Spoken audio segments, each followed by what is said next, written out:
strats. They don't want to venture out too far. They could get easily ambushed and taking a lot of damage, but those early monsters are going to go down quick. Let's see if they get any help here in the throne room. The king's giving his spiel again, like he normally does, and first chest we have, oh, look at that, the harp right off the scrap, and a bit of money. Not hand axe money, but some money. See if Edge resets to see if he does get hand axe money or not. Doesn't look like he's going to. And they actually have the hurt spell starting off as well, so if they didn't have enough strength, they can definitely go into those secondary zones and attempt some hurt strats. They have low HP though and low agility, so you don't want to get too crazy in the early going until you get another level or two under your belt here. Perfect enemy here for Edgeworth, the Scorpion. He is going to go with the hurt strategies. He could use sleep as well, but double hurt takes down the Scorpion for quick level 2, 1 point away from level 3. Unfortunately, Jackimus falls victim to the Poltergeist. Yeah, I just got hurt more, you know. You only got 12 HP. Yeah, you can last. And we have a healing spell already now on level 2, and the Radiant spell as well. Hurt is usually enough to one-shot a Magician, and Edgeworth successfully takes that down for level 3. Metal Scorpion, unfortunately, does get the ambush. That's what we were saying before. The low agility stat to start sometimes is a little tricky because you want to get out there and fight with your high strength score some of these enemies like the Metal Scorpion, but you are more likely than normal to get ambushed, and maybe you won't get the attack off in time. As we see here, the Scorpion does finally take out Edgeworth for his first death, but he had a very productive first man, if you will, and Jackimus going to do some early exploring to find the Rainbow Drop Cave right away. Yeah, they didn't gain much hit points there in that last level, 0 to be exact, so they're still not going to be able to take too much of a beating from anything around here, but this sleep spell might be a little bit helpful to get these wolves. So the wolf actually has the sleep spell, unfortunately. And so it looks like you don't go too far from the castle. You end up in zone 1 or 2, one of the secondary zones, which can go all the way up as far as the wolf. I'm thinking that was the west zone. I think that when he sticks to these first 2 desert tiles, he's still in zone 0, but drifting a little bit further west. He encountered the wolf there, and I think the Metal Scorpion is there as well, yeah. So, depending on how he wants to play this, could have maybe went with the sleep spell first there. The hurt spell not always guaranteed to one-shot the Metal Scorpion, so unfortunately, Edgeworth not successful there. But very close to level 4, as Jack's still trying to get off the ground here. Yeah, the Scorpion should do it for him, though. He's level 2. His screen's jumpy, so it's hard to keep track of what he is, but...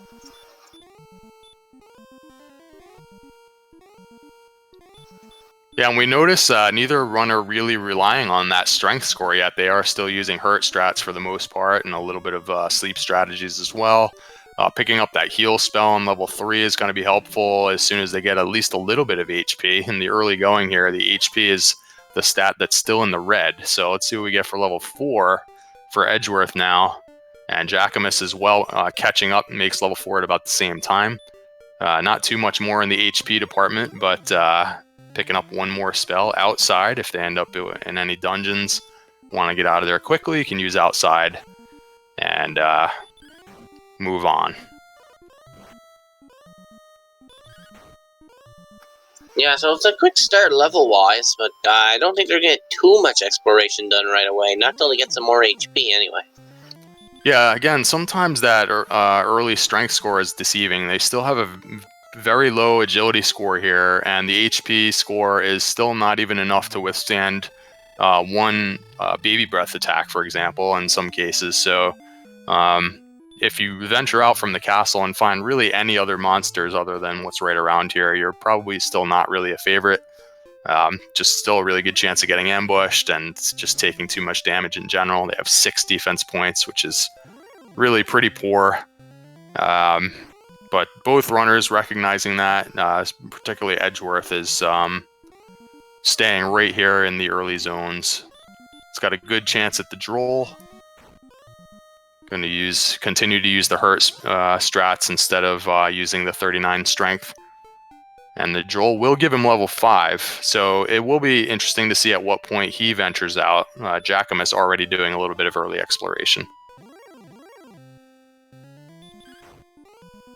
I don't know, still pretty low HP. I think Edge is going to probably want 1 or 2 more levels, because it's going pretty quick.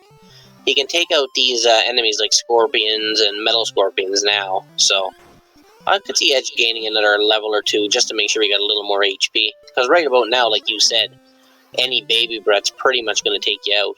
Yeah, I totally agree. And as we saw, Jackimus there had ventured out and found a Wraith, which is actually one of the weakest enemies that's beyond the first couple of zones, and still wasn't able to defeat that. So at some point you wonder, what are you looking to defeat when you're out on the map if you can't take on enemies like that yet? But Jackimus does find a magician out in the wild, and that is enough to put him to level 5.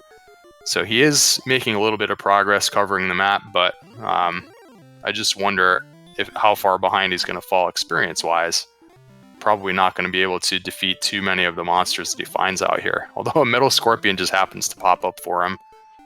So a little bit of good fortune there, getting some exploration done while gaining experience, which is the best way to go.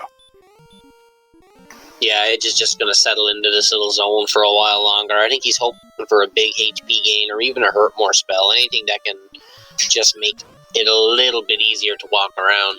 So here's an aggressive play. Edgeworth is going after the wolf, which is worth 40 experience, even though he had seen that the wolf has the sleep spell, and it does hit pretty hard still.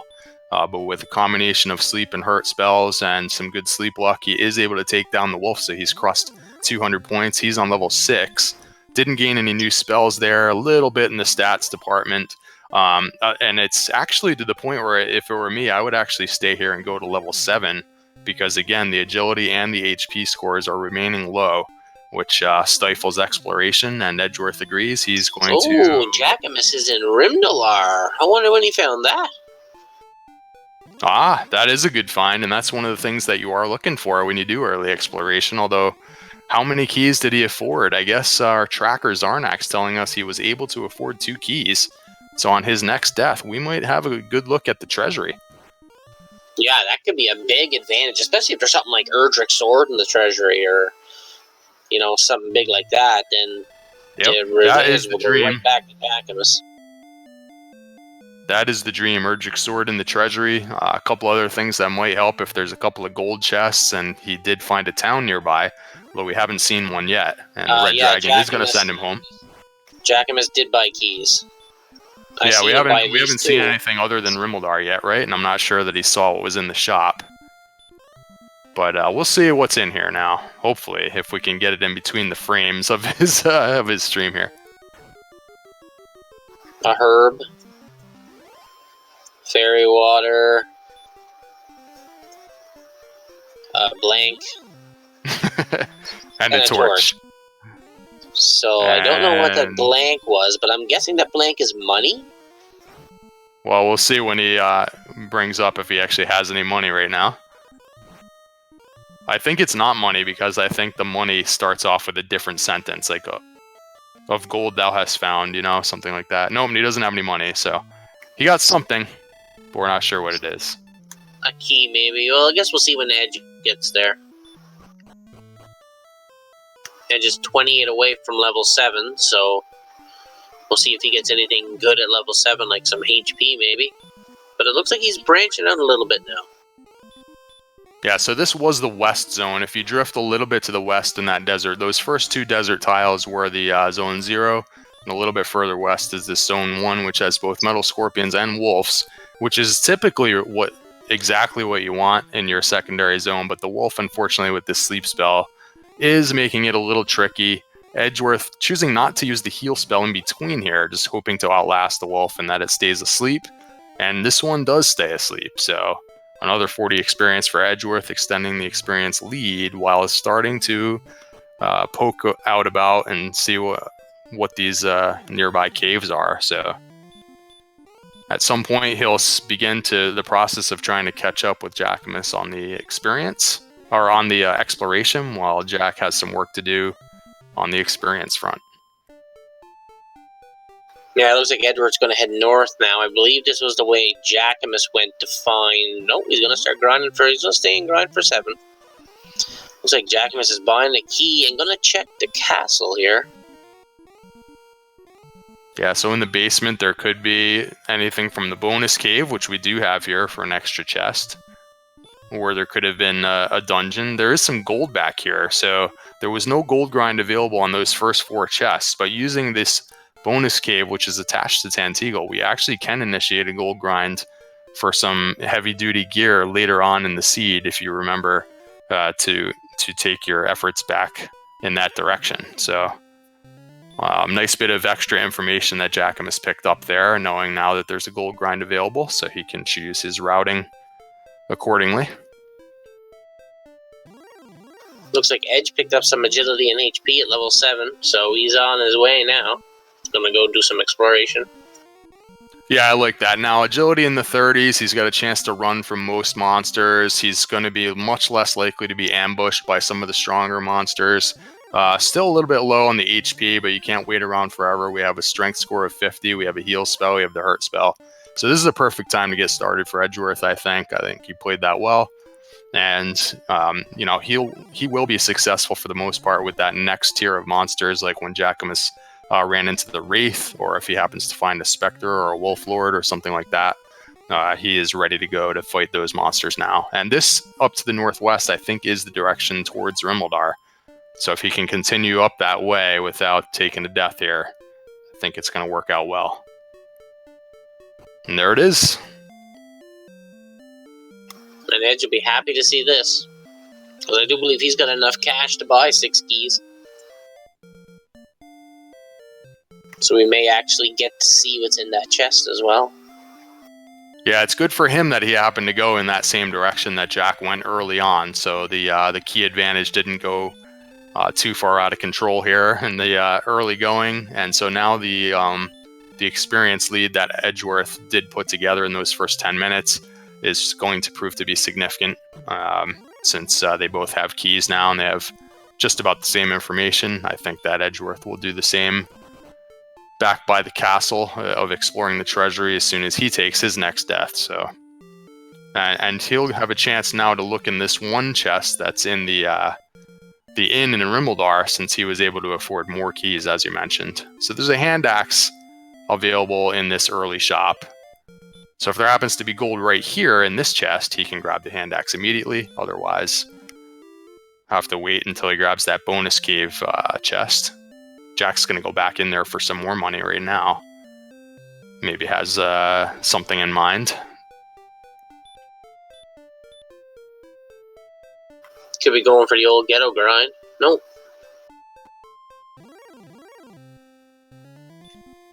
Yeah, I didn't notice him checking that shop in Rimuldar, but maybe he did check it and knows that the hand axe is there. So that would make sense for him to go grab that gold again, and if he dies before getting there, he can just pop back in and grab the gold again and just keep trying until he gets to Rimuldar to get that hand axe. So interesting how it's playing out, where Edgeworth is just a couple of minutes behind with all of these same tasks because Jackimus got started exploring a little bit earlier, but in the process Edgeworth still does have that slight experience lead going. So, and here's that middle chest.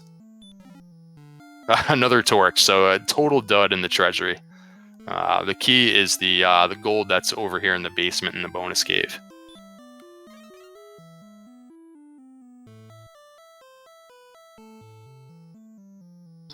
Looks like Jackimus is going back to check that one chest now.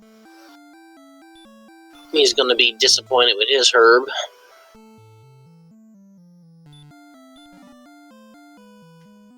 And kind of what I like about the timing of this play too is if this had happened to be a dungeon for Edgeworth, he's kind of like ready to actually go into a dungeon now. You know, he didn't try and check the basement, you know, on level 1 or 2 or something, you know, assuming that he could have gotten to keys super early. Just the way that it worked out now, he went back there, and if it happened to be Mountain Cave or something, he maybe could have gotten to a few of those chests. So, you know, so they both have the same exploration done now for the most part. So which way are they going to strike out and How successful will they be? We see the green dragon. Did the green dragon also have hurt more? It certainly did. We seen that earlier. Keep track of that for later on. Could be cropping up in Charlock Castle later in the game. We really haven't seen anything too dangerous. I think the poltergeist had hurt more, and now the green dragons have hurt more. So the enemies have been pretty tame in this early section of the game. So this is the key. You need to be able to fight enemies like this, the Wraith here, that Jackimus is going to go after with the sleep spell. So only level 6, remember, he has very poor agility and HP still, but is successful with sleep strats on the Wraith, and that puts him to level 7, gives him some breathing room with the agility, and gets a little bit more hit points.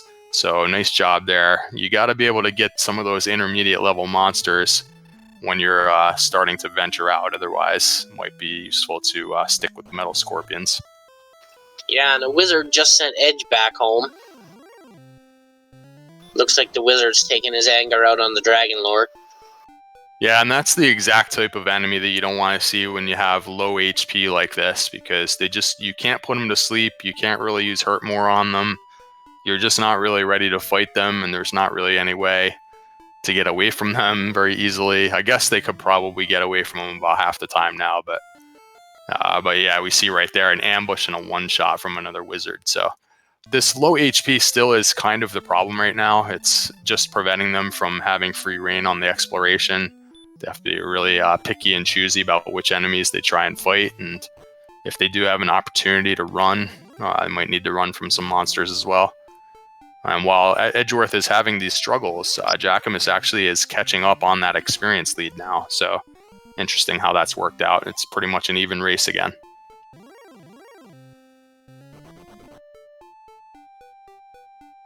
Yeah, I'm pretty sure this race will stay even for the good part of it here.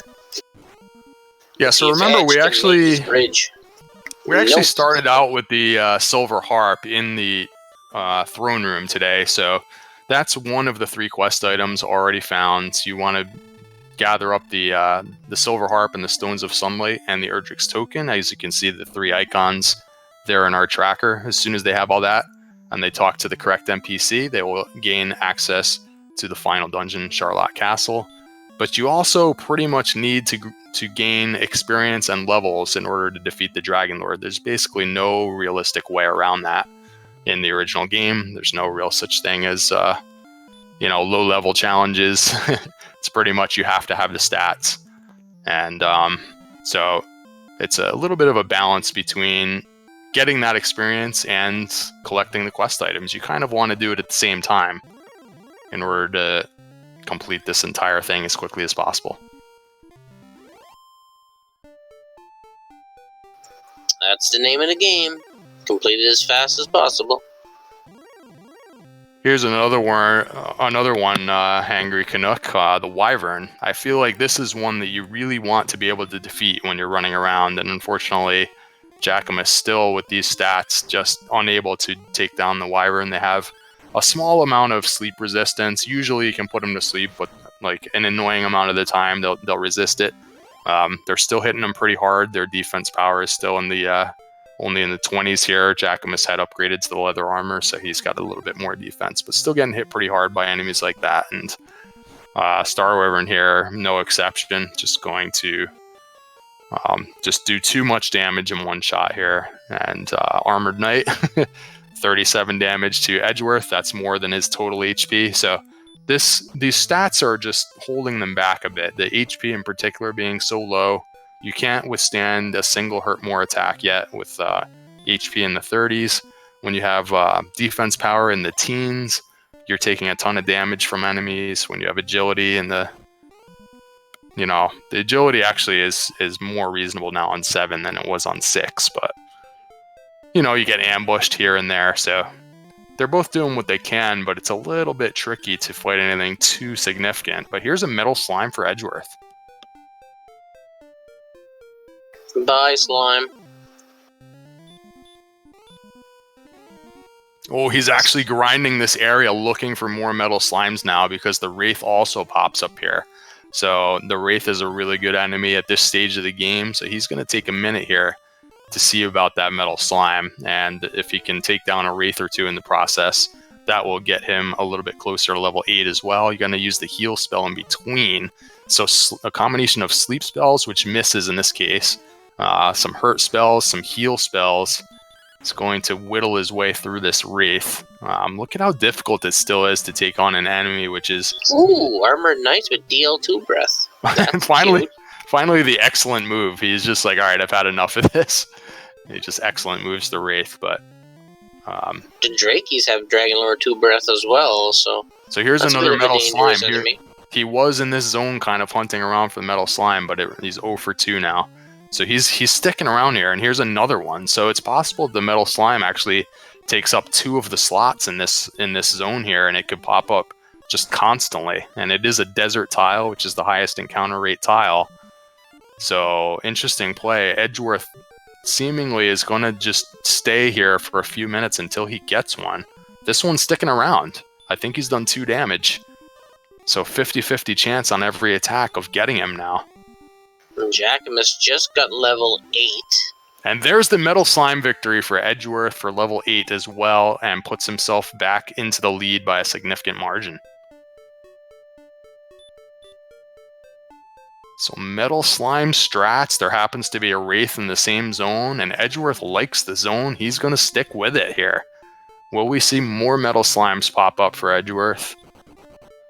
Interesting situation. Unfortunately, the Star Wyvern's in the zone as well, but at 41 agility, pretty much a coin flip now to get away from the Star Wyvern.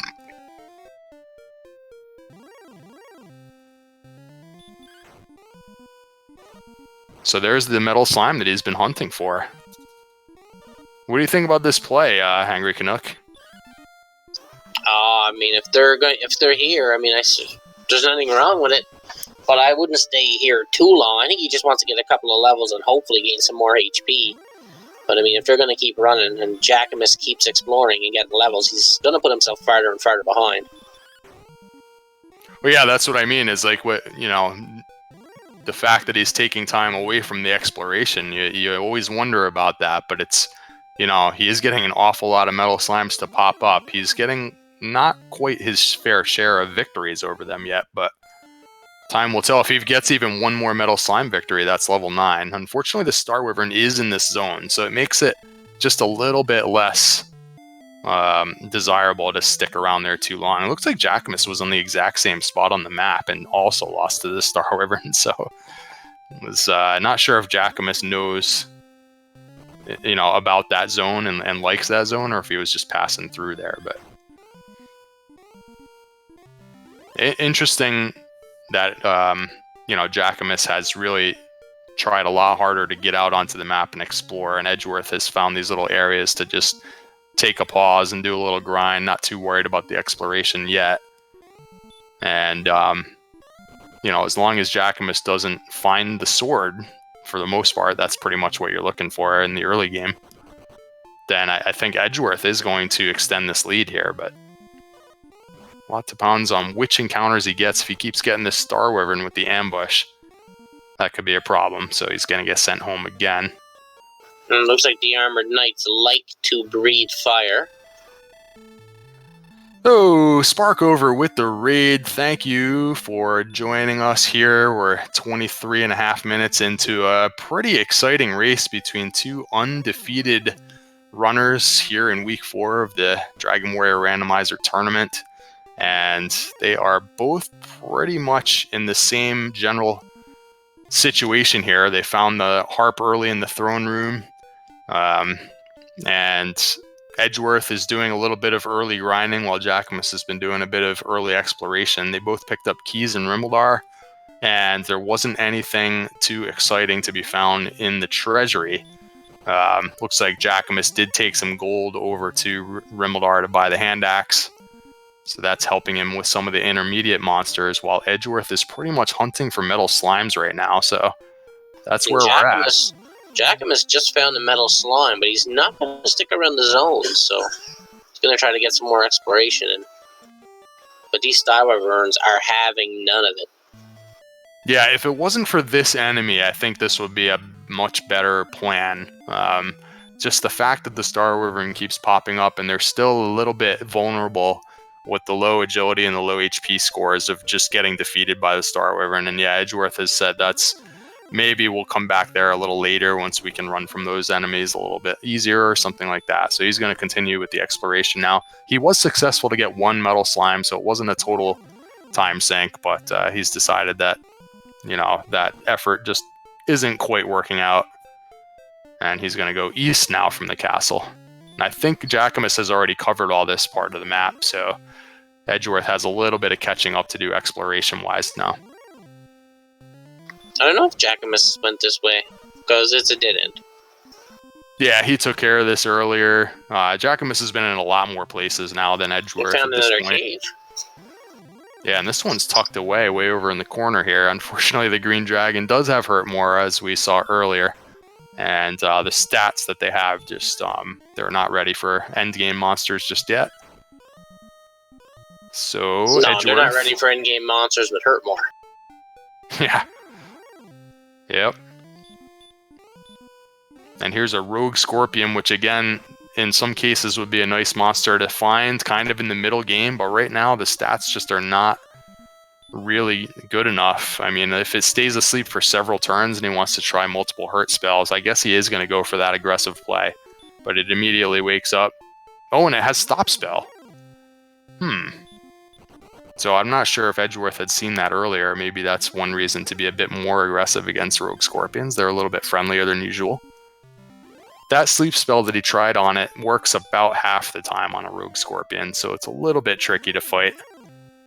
Jackimus gets sent back to the castle again, so while Jackimus is now having his troubles, Edgeworth extends the lead. As we saw earlier, Edgeworth took 2 or 3 deaths in a row, and Jackimus had equalized the experience total, so it's been kind of flip-flopping back and forth as some players just keep running into the wrong monsters and get repeated COD counters, both of them. As you can see, that little number up next to their names on our tracker there, they both are in the double digits with deaths already. So this has not been a super easy seed for the most part. It's a bit challenging. I'm sure it'll pick up soon when they get a hurt more spell or a sword. Yeah, haven't even had an opportunity to open too many treasure chests looking for that sword. They've both seen the one chest in the Rimmeldar Inn and the ones basically in the treasury in the castle and in the bonus cave, but that's basically it. They have had trouble finding the major dungeons, the grave and the mountain cave still out there with multiple chests to be opened and explored. And no search spots found yet either. Looking for Erdrick's armor eventually would be a huge help in this particular situation, but no Town of Coal, no Cantlin, no Hawksness yet. Well, even if they found Hawksness, there's probably no chance they can take it on the trap tile. No chance. Yeah, absolutely right. Not ready for that one yet, but Then you can put a stone man to sleep for 20 rounds. So in other words, a lot of all this exploration that Jackimus has done just hasn't really yielded much in this particular seed. There's been a lot of empty space and a lot of difficult monsters. Well, both these runners are creeping up on level 9 at the moment. There's only a 20 experience point gap. Well, now a 50 experience point gap, but Jackimus is keeping it pretty close, even though he's not really grinding like Edges. You can see now Jackimus went up and around to Rimmeldar. I think the whole rest of the map for him goes in that direction. I think he covered all these little alleyways that are right around start. And I think the only way to make progress now is that little, it's all the way on the western coast of the map where you went up to the town of Rimmeldar. And I think you have to pass by there pretty much every time now to get to the rest of the map. So Jackimus has gone in that direction now. You can see how much it's opened up with all these swamp areas all over the place, with not too many towns and caves in sight yet, though.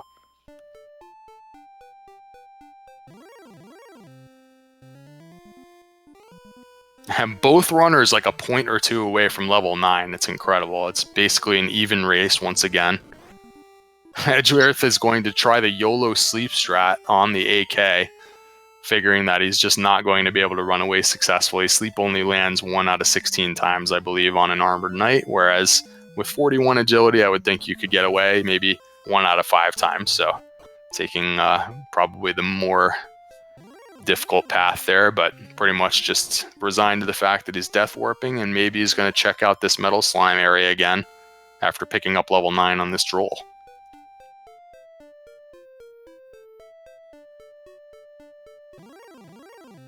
Man, not much help on level 9 Hangry Canuck, just a few HP and that's about it.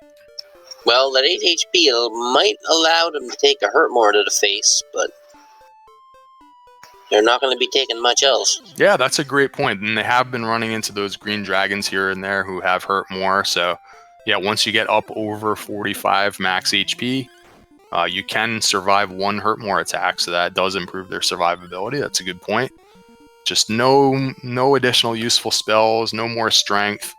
Edgeworth, I'm not sure that he ever decided to try and get back to Rimmildar for the hand axe. We did see. I don't think he has, actually. I think he's just I'm surprised because he did check that shop, so he knows the hand axe is there, and he saw that the bonus cave in the basement of the castle had some gold. So that's definitely something I would keep in mind. He's been mostly just using hurt strats, so maybe he's not too concerned about having the weapon right now, but I think that would be a useful upgrade for him in the near future.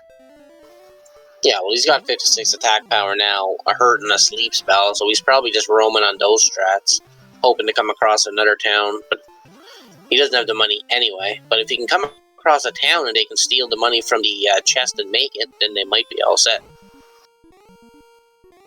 Yeah, but that's what I mean. All these times that they get sent back to the castle, on one of those times that Jackimus got sent home, he decided to go back into the basement again, from the throne room instead of just going outside. He took a second trip back to the basement to grab that gold again, and then he went to Rimmildar and got the weapon. So, and I think it's been useful for him because he was 200 or 300 points behind earlier, and he's been able to fight some enemies with that hand axe a little bit more efficiently. Well, yeah, he's one shot. He's one shot in the metal scorpions and poltergeist. So, well, the poltergeist didn't like the fact that Jackimus hit him the last time, so he's fighting back. Yep.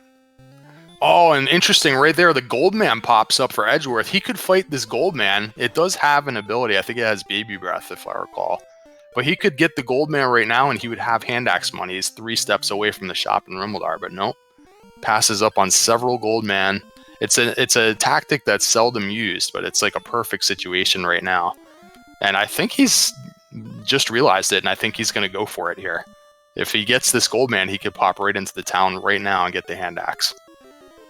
Yeah, and I can't see with the heal spell. He should be able to get away with this, because I don't think the Goldman's going to hit for any more than 30 or 20 or 25 on a good shot. So. Yeah, Goldman and Randomizer, for everyone that doesn't know, as we see there, gives 255 gold pieces. They're pretty terrible for experience, so you often run from them because they just take up time. But when you need that gold, there you go. So there is the heads-up play for Edgeworth. Just happens to grab that money off the Goldman and gets the hand axe and the leather armor. So nice play. So we're even Steven once again for equipment and items and pretty much for experience. So basically an even race. I think Jackimus has seen just a little bit more map than Edgeworth right now, but nothing earth-shattering. No, well, Jackimus knows where there is a cave, but he couldn't get to it because the green dragon was having nothing of it. So if he can ever find that cave again, he might have a little bit of an advantage.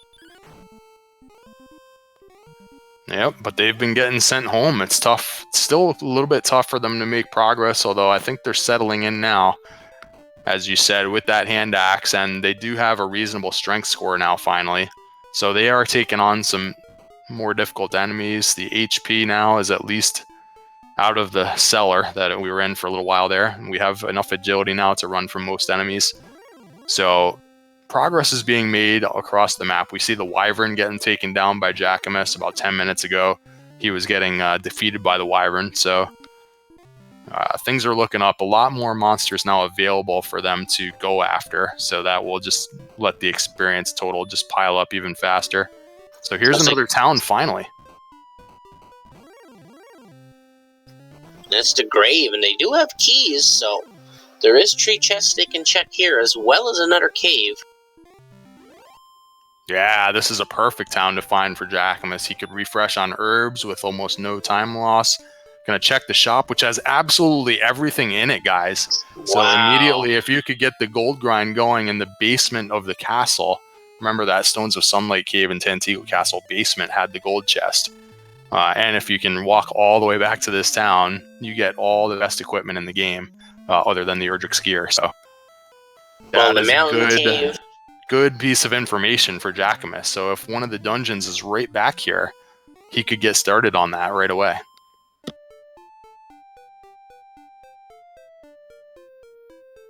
I think it was just nothing but gold there. I seen 2 gold chests. I don't know what the third one was because we got frame ruled on it, but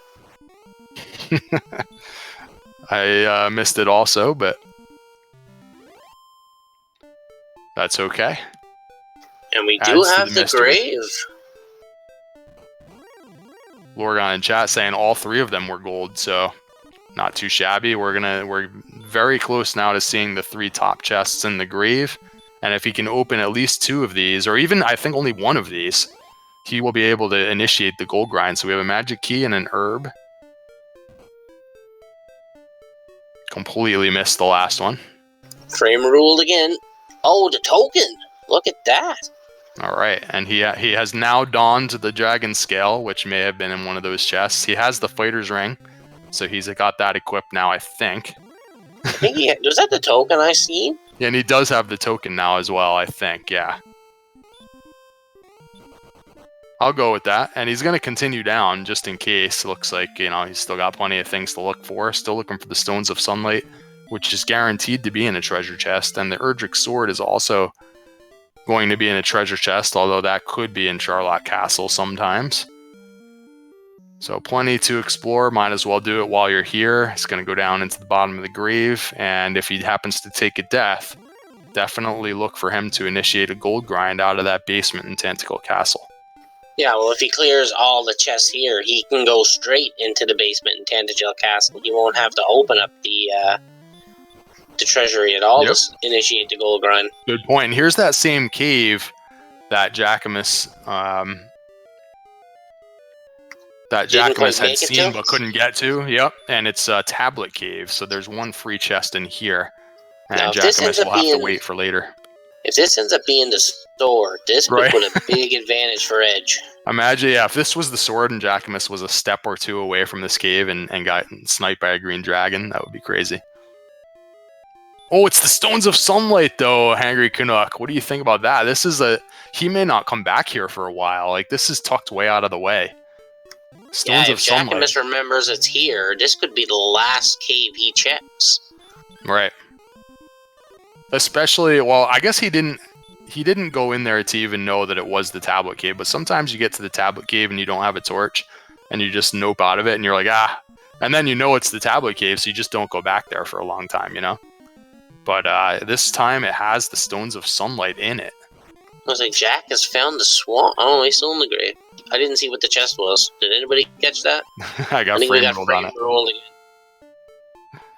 The darn PEI internet.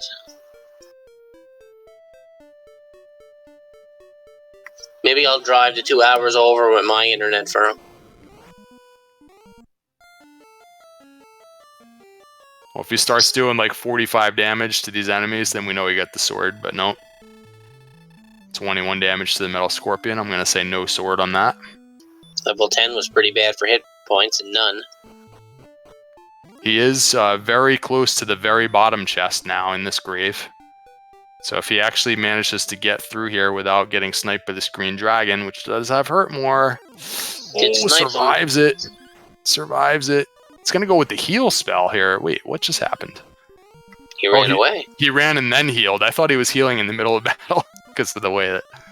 Alright, but he gets to the chest. He's standing on top of the chest. It's just the gold man. Should be okay. It would be really unlucky for him to actually get defeated by the gold man here. Wings! Not what he's looking for, but now he knows that he's got those 5 chests cleared. 1 less place that he has to worry about, and if he wants to try and take a death, there are green dragons roaming around. As soon as he finds a green dragon, he can get that gold grind started and come straight back here for all the good gear.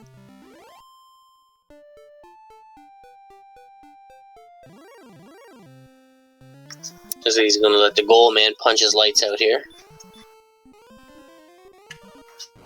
It has continued to be kind of a challenging seed, Hangry Canuck. Wouldn't you say? We're 40 minutes in now, so we're just now thinking about gold grinding for gear at level 9.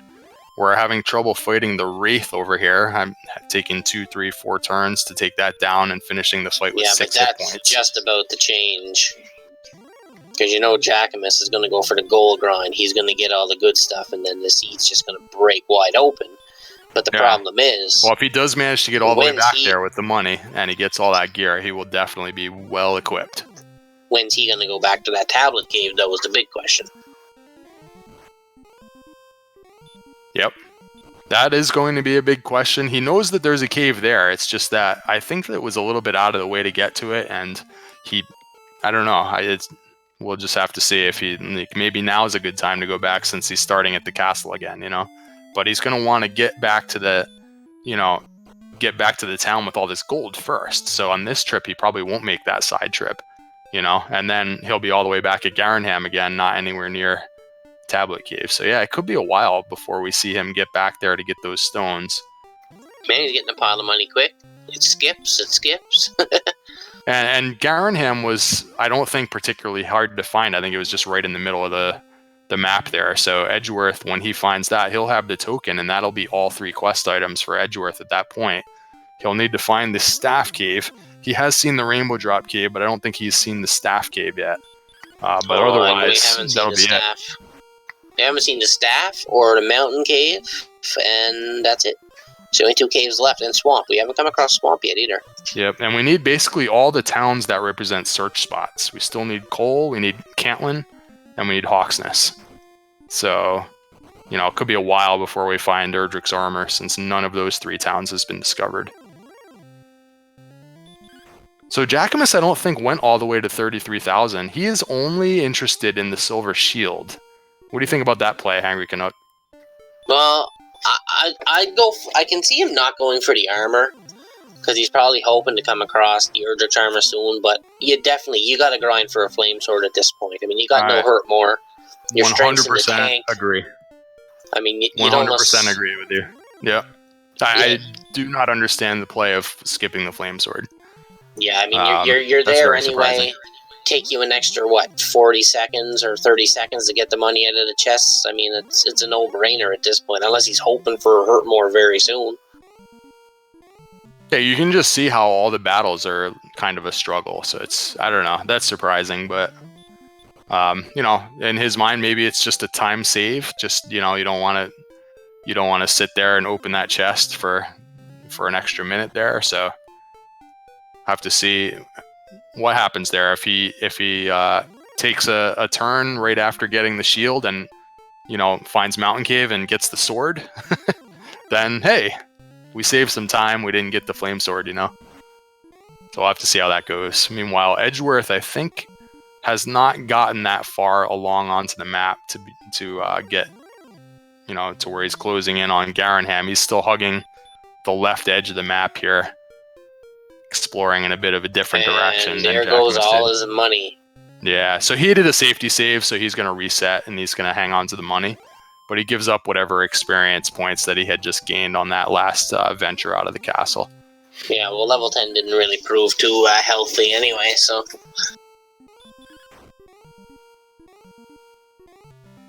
Nope, so back to level 9 goes Jackimus. And Edgeworth has extended about a 500-point lead while Jackimus is running around trying to take care of these things now. Oh, another cave for Edge. Oh, here's the Staff Cave. Wow. That's convenient. That seemed like it was kind of just out in the middle of things, too. Like, as if I almost expected him to run into Garenham right there. But maybe he's a little bit further north on the map or something than Jackimus was. But it's really just right there. It's ready to be found kind of on your travels. So I don't think it'll be too tough for Jackimus to find that. And yeah, so here's another wyvern. This is like a good litmus test for if you're, how you're doing with battles.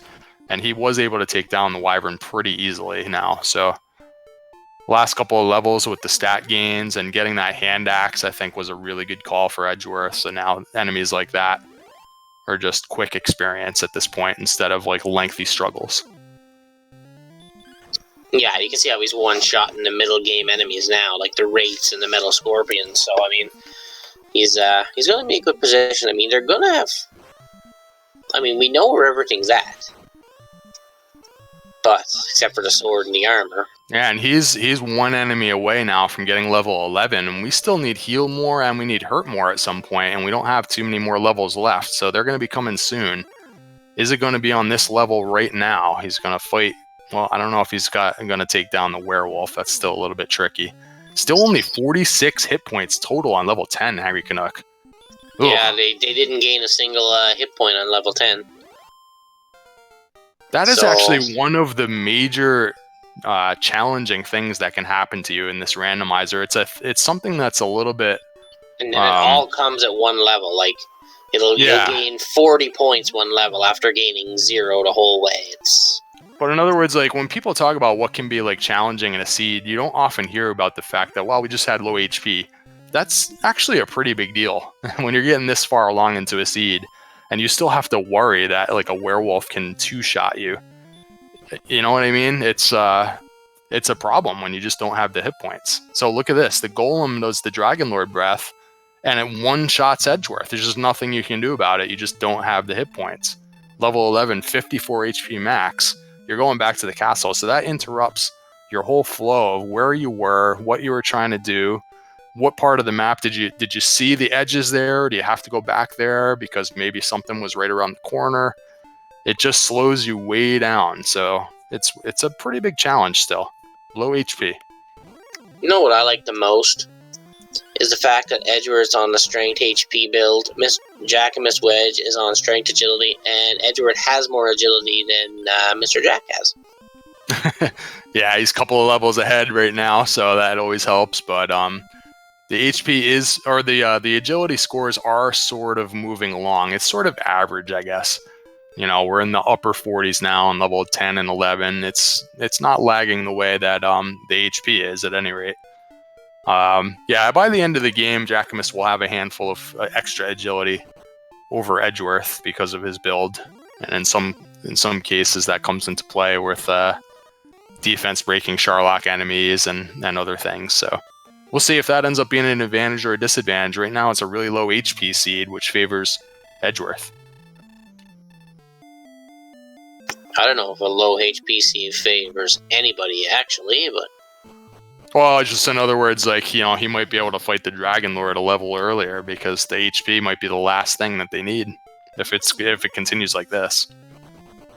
Yeah, I mean, the magic points are tied with the hit points. It's not often you see that. Like, eventually we're going to have more magic points than hit points. Yeah, if they could ever just learn the Heal More spell or the Hurt More spell, they'll have some magic to work with here. So, just, you know, there's a magic level somewhere right around the corner. Yeah, you think it's going to be 16, the magic level? Both of them. It could be. It could be. And Jackimus continues to reset to hold on to this silver shield money. He's just unable to get back to this town.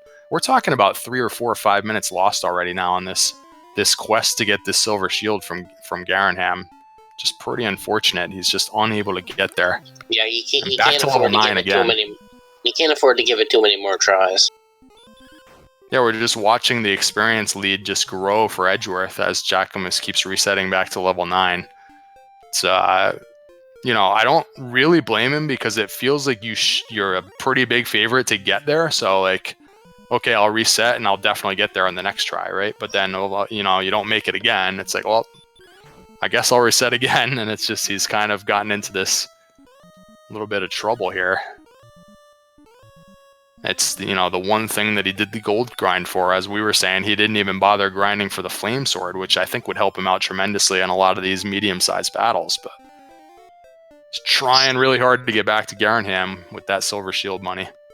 Edge taking down a green dragon in the meantime with stop spell.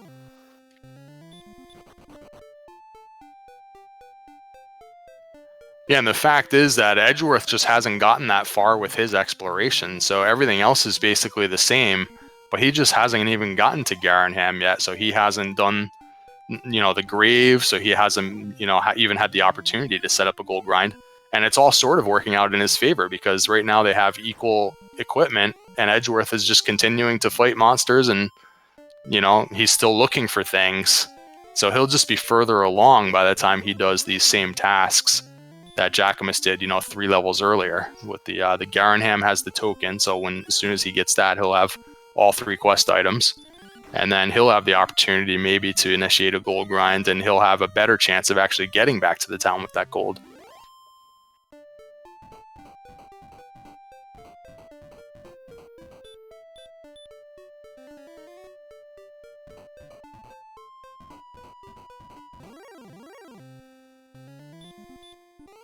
Yeah, late game is definitely going to be interesting. We're going to see how Mr. Jack, as he's called on the screen, is going to do to catch up with this experience. Mr. Jack. He has acquired level 10 several times already in this race. Keeping our tracker on his toes there, thanks to Zarnax for filling in on the tracking. Having to toggle between level 10 and level 9 for Jackimus a few times now. I think Jackimus is just hoping the level gets better the more times you try to get it. Like those randomized level ups you get in some of the other Dragon Quest games. You never know.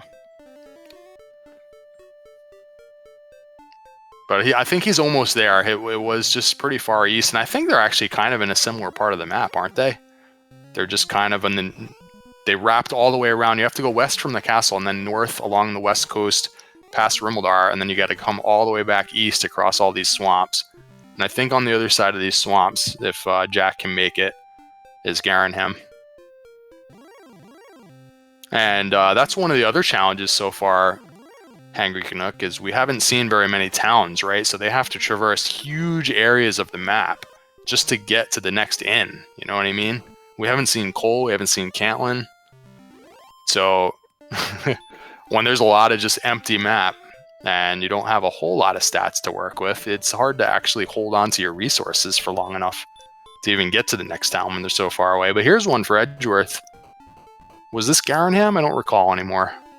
No, I think this is a new town we haven't seen yet. Nice, and he's low on resources, so perfect opportunity. Oh, wait. It's Breckenary. No, it's better than a sharp stick in the eye. And it's good enough for a chainmail upgrade, at least. So it's got a chainmail upgrade. There's a fairy water shop here. There's a cheap inn, and not much else. Jackimus goes back to the castle again, and he is going to reset again for the silver shield money. I don't like this. He is all in on this silver shield play. Yeah, I mean, he's gonna have to either give it up or get it, because he's wasted 10 minutes now trying to get this silver shield. Meanwhile, here's the other thing too. Done. Here's the other thing too. Eventually, he's going to explore Mountain Cave too, right? Like, because he still needs to look for things. So maybe you have another opportunity later to do this gold grind. You know what I mean? Yeah, no, that's very true. But I mean, like give up on it for now, like you said, because maybe in 10 minutes you can just explore Mountain Cave and do the gold grind then. So I don't know. Really, just very unfortunate luck for Jackimus. I think that he should be able to get there, and it just isn't working out for him right now. And Edgeworth takes care of business in Breckenary and finds this long stretch of land leading to the south. And he's further along the east coast now. We have another cave here. Is this Mountain Cave? I don't know. We don't have too many more caves left, right? Maybe Swamp Cave? Yeah, I think we've been here. I think Jackimus was here, wasn't he? I don't remember Swamp Cave, so... North Swamp. Not checking the tile, not bothering with the princess right now. We still have all 3 search spot towns out and about, and another golem death. This is the second time we've seen Edgeworth get Dragonlord breathed by a golem when he doesn't have enough HP to survive one Dragonlord breath attack, and he was way out there on the map. I mean, it takes forever to get back to that swamp cave, so That is just very frustrating for Edgeworth. We have kind of a longer seed on our hands, Hangry Canuck. I'm feeling like this is not going to be a 90-minute seed. I'm feeling I need to put tents in this game. The old Final Fantasy tents, yeah. Just save your progress anywhere on the map and restore some stats, and yeah. It's not a bad call.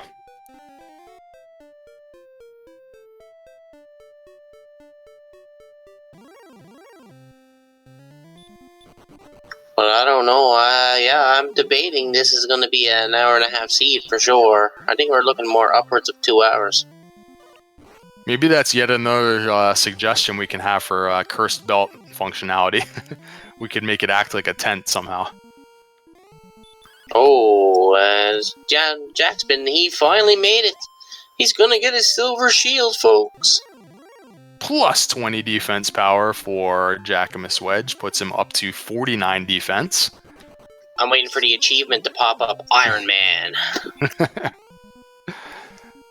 So, it'll be useful actually in battles like this. The Druid Lord, I think, is potentially defense broken at 49 defense power. It's close. It's somewhere in that range. And certainly when we get ready to dive Charlock, it could come into play as well, since the agility score now is officially lagging a bit. Still a level 11 stats for Edgeworth, and he's in the 40s still for agility. Well, let's see if he decides to do the goal grind. Oh, here's Mountain Cave for Jackimus, so... When he finds Garanham, because, I mean, it's a long walk, and there's a lot of bad enemies, so he might figure, hoping to get agility, he's not going to do the grind. Because at this point, I don't know if it would be worth it. Look at these golems. Another golem attack. This is the third time that Edgeworth's been sent home by a Dragon Lord breath attack by a golem. Super frustrating, but he is like just very close to level 12, and hopefully that'll grant him enough HP to survive those attacks. Well, he's going to have to gain at least 15 or 16 HP for that to happen, so I can't see it with the way it's been going, so deal with some more Dragon Lord breath for a while, Edge. Yeah, at least like if you could find the fairy flute somewhere, you know, give yourself a chance. He's right on the money. Oh, it's no strength and almost no HP. Wow. Almost no nothing. Super terrible level up. Level 12 as a troll. So, and now we have to get all the way to 4125 to get another level. So no heal more, no hurt more. So we've got a ways to go here. This could actually be a while before we see Edge get all the way to 13. And somehow, after all this, Jackimus, I feel like, is still ahead with exploration. Edgeworth just hasn't found anything. It's crazy. Well, Edge hasn't found the grave yet or nothing. Now, I don't know. Edge is in here. Mr. Jack's in his mountain cave. If he happens to come across Erdrick's sword, I mean, he's going to be sitting pretty. So I see a cursed belt and a dragon scale. I missed what was the other two chests. Maybe a pop quiz for chat, if they were able to see between the frames. There was only one chest we missed. I don't know what it was. Oh, he didn't go south first? Okay. So he'll come back for that one. Our restreamer says it was empty, so it's a herb, he's presuming. Alright, thanks to Braxis Muse, our restreamer for tonight. Oh, and there it is.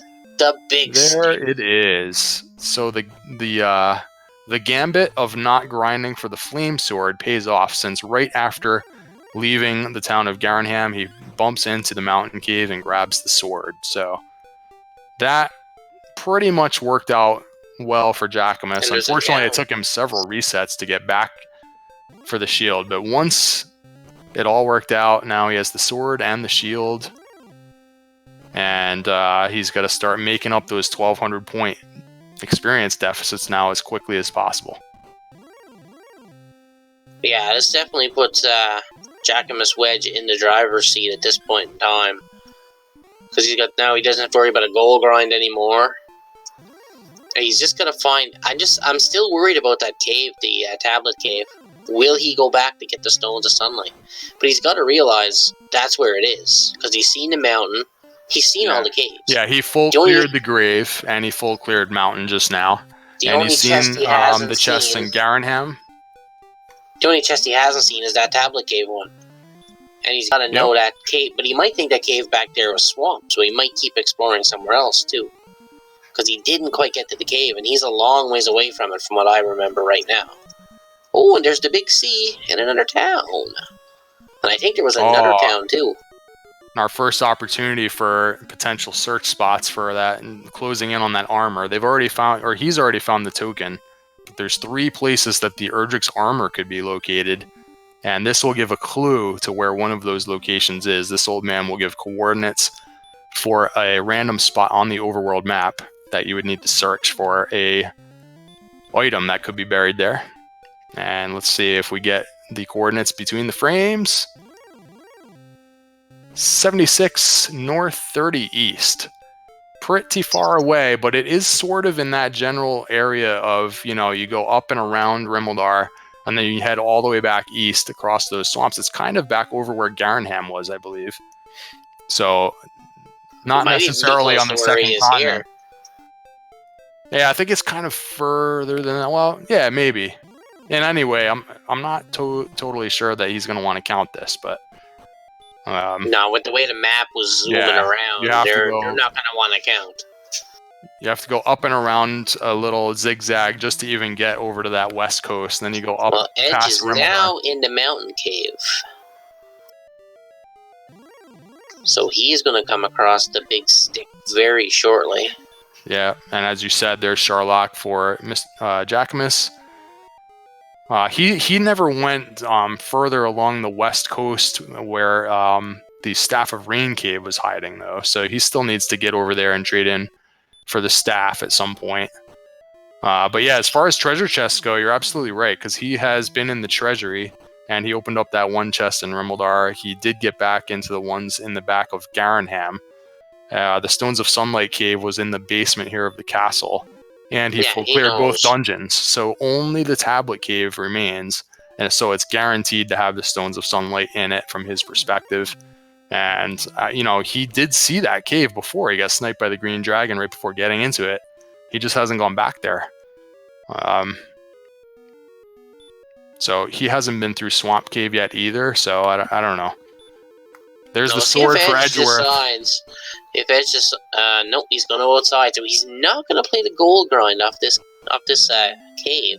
Yeah, sometimes once you get Erdrick's sword, the gold grind just becomes less desirable, because like the sword is just such like the attack power is so important to make experience progress. And now he just saw what was in the shop, so I don't know. Maybe he hadn't seen what all the good equipment was yet. Maybe it was just that, you know, he happened to check things in different order. But he just now saw everything. But now he'll have the opportunity. He grabs the token here, by the way. So that's the 3rd quest item for Edgeworth. But now the grave is right back here, isn't it? So after just clearing Mountain Cave, now he saw what was in the shops. And now if he full clears the grave here, well, for what reason, I'm not even sure. Because he has the sword and he has the quest items. I'm not even sure that he should even go into the... If he does, it's going to be to initiate the gold grind. Right. That's the only reason. Right. We'll see what he does if he exits right away. No, Death Necklace probably not coming into play. I think if he does check these top chests, he will find the Fighter's Ring, I believe. So we'll keep an eye on that. But other than that, yeah, the Red Dragon has Dragon Lord Breath as well. I'm not sure if we saw that yet. You know, he does have 3 chests open. This could be a nasty Charlock, Hangry Canuck. We got green dragons with Hurtmore, red dragons. So let's see what he does here. Is Dragon Lord Breath. Golems with Dragon Lord Breath. Oof. No gold grind for Edgeworth this time. So he's going without the silver shield. Oh yeah, he could have gold grinded just based on opening the chests in the town of Garenham. You're absolutely right. And Mr. Jack has found his stones. He did make it back to that cave. And Edgeworth gets back to the Rainbow Drop Cave, which was near start. So he now has the Rainbow Drop and Erdrick's sword. What he needs is the search spots, because the only thing left for him now is Erdrick's armor. He doesn't even yet know what the coordinates are. I don't believe he's been in the town of Cole. Correct me if I'm wrong on that. And we haven't seen Hawksnest either. So kind of a bit of work to do just to find the armor now. But everything else is all set. He doesn't have to dive that dungeon at all anymore, unless he wants to look for the Death Necklace for some reason. and we know one of the search spots is going to be empty. So at this point in time, I'd almost hope the coordinates are empty and check the towns and lay my hat on that one. So one tiny thing to remember now going forward is if he doesn't decide to dive that dungeon, which he probably won't, he won't have the fighter's ring at the end, and Jackimus will. So in a borderline situation, that's 2 more attack power for Jackimus. That can come into play in some situations. Plus, Jackimus is going to have a probably at least a 10 defense point boost too from the Silver Shield, because all Edge is going to get is a large shield now. So Jackimus did go up to the northwest finally along the coast there, and he found the Staff of Rain cave. So he now, at his next opportunity when he takes this death from the Golem, he can just turn all this stuff in at the Rainbow Drop cave, which is right near start, just like Edgeworth did a couple of minutes ago. So this is all kind of snowballing into some rapid progress for both runners here, and it's turning into a pretty good race again. Edgeworth does have a pretty good experience lead, but a lot of progress has been made in the last 10 minutes here. So here's the drop for Jackimus.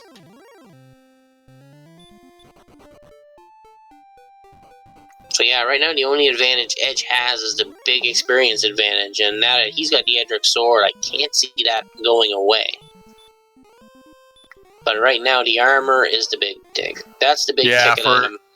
For Jackimus' sake, it would have been, he would have hoped that he would have had the sword for 10 or 15 minutes while Edgeworth didn't. But then, very quickly afterwards, Edgeworth found that same dungeon and he ended up with the sword. Seemingly just like 5 minutes after. So you're right, that particular advantage has disappeared, and I think Edgeworth is in the driver's seat unless somehow. I'm not even sure, I think how he could get lost. These boards, though. Looks like he's looking at the map from the castle, see if he can get back around to it. Oh, he's trying to figure out a way to look across the water and pick up his count, maybe. If he got the cords, I'm not even sure if he's found Cantland yet. Jackimus was the one that found. Okay, yeah, he was the one. Yeah, so Edgeworth has been behind. Edgeworth has been behind kind of the whole race with exploration, so Jackimus is finding everything first. Because really, it's not if that piece of land.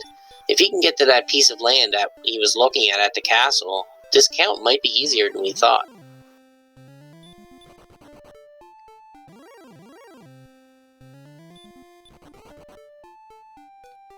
Yeah, it's just there's still 3 different places that the armor can be, so because nobody's found Hawksness or Cole yet, so it's. Well, you got to go with what you know. And that way, he knows the coordinates, so try to figure that out first before you roll. Oh yeah, it's just that if it's super hard to count out, that's it could be a big time sink for a 1 in 3 chance, but. Well, if you got nothing else to work with, I guess that's what you do. But well, he already time sank 15 minutes into a silver shield. What's 10 more?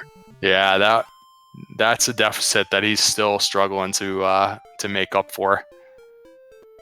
That's going to be tough to overcome, because this experience lead that Edgeworth has, the only way that I can see that being caught up now is if Edgeworth continues to look around for the armor for a long time. Like, let's say it's in Cole and he just can't find Cole for a really long time. Well, and Jackimus is just grinding. Again. So if he can get past this cave and see what's on the other side of the swamp, the towns might be right there waiting for you. Yep, and he's on fairly low resources, so he's probably not even going to take a peek at the spike tile. And yeah, still dealing with this low HP. So see what happened there is just one attack from an Axe Knight and he was in the danger zone. So what do? Do you cast regular heal? Do you just try and run away again? And if you get blocked again, you're probably getting sent back home. And here's another Golem. I mean, they want that Fairy Flute so badly in the seed. This is that's the enemy from who knows where for Edgeworth, taking 3 or 4 Dragonlord breaths from the Golem so far in this seed. But he does make it through now. So we finally have a look at the second continent, and there's a town immediately. Oh, it's got to be Call or Hawksness. Those are the only towns we haven't seen yet.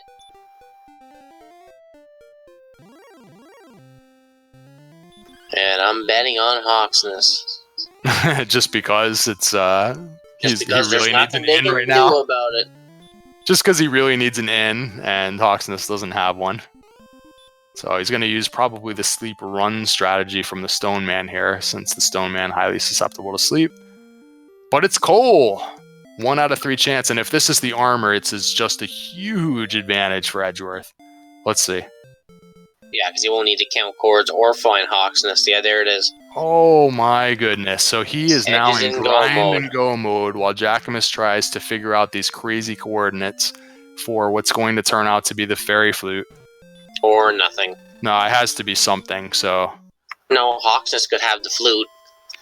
And Well, then this the would leave the coordinates- search spot empty. The coordinates were given, though, because if there was nothing there, he would just say, go and fight. I could have swore I had chords before and I got crap. Maybe you searched the wrong spot. That's happened. I ain't gonna lie, I did that before. Look, this is actually not a very large second continent here. He's pretty much full cleared it here, it looks like. Unless there was a little ways to the west from where he popped out. And I'm not even sure what Edgeworth is looking around for, unless he's hoping that Hawksness is nearby just to take a look at the Hawksness spike tile. But he should be going straight back to Swamp Cave right now and seeing what that spike tile is. I mean, he's ready to grind and go. Now, I'm not sure if he can actually beat a spike tile enemy right now with 56 hit points. But, you know, pretty soon he's going to want to start grinding some endgame enemies here. Yeah, he's gonna get beat down if he tries to do this without the flute, if it's a golem. Maybe he was hoping that Hawksness, you know, has the flute. And he, like, this is a seed where you actually really want the flute. So... Yeah, because if those golems appear in Charlock, right, this could be dangerous on your resources going down. So maybe if Hawksness was just right around the corner and it didn't take a lot of searching, if it just happened to be right there, he would check it out. So he just went and full cleared that little area. There's a little bit more landmass to the west of this cave here, but this looks to be a small second continent. No spell on level 13. Well, he got returned, but still minimal gains. Enemies like this werewolf, I feel like he has to start going after. Here he goes. He's going to go after the werewolf, even though it's a little sketchy about... Oh, and it's got sleep. Wow, so there, this is a little sketchy. This is a nasty Charlock we have in store for us, Angry Canuck. Werewolves have sleep, green dragons hurt more, golems, Dragon Lord 2 breath, red dragons, Dragon Lord 2 breath. And what else is there? we all know red dragons are just bums anyway. Well, stone men don't seem to have anything dangerous, so that's not Alright, bad. so he just full cleared the second continent. That was the end of it right there. So what he should do now is he should go in and check the spike tile here on the swamp cave, because there is an inn pretty nearby. But nope, he's not going to check it. What is he still looking for? Because he has the rainbow drop and the sword and the armor, and he knows where Charlock is, I think. Didn't he see Charlock in his travels? No, I don't believe he's seen Charlock yet. Because it was right in the middle of everything. Oh, man. So yeah, because that was near Cantland. He hasn't seen that yet either. So that's what he's looking for. Now it makes sense. Okay.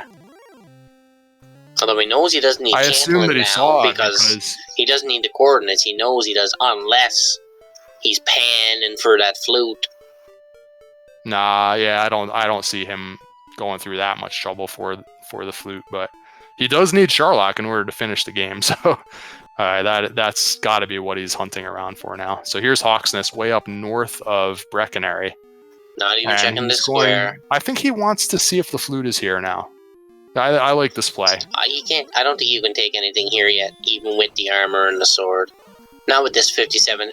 Get out. Go, run away. Well, if the blue dragon happens to have hurt or stop spell or something, I'm not sure if he knows.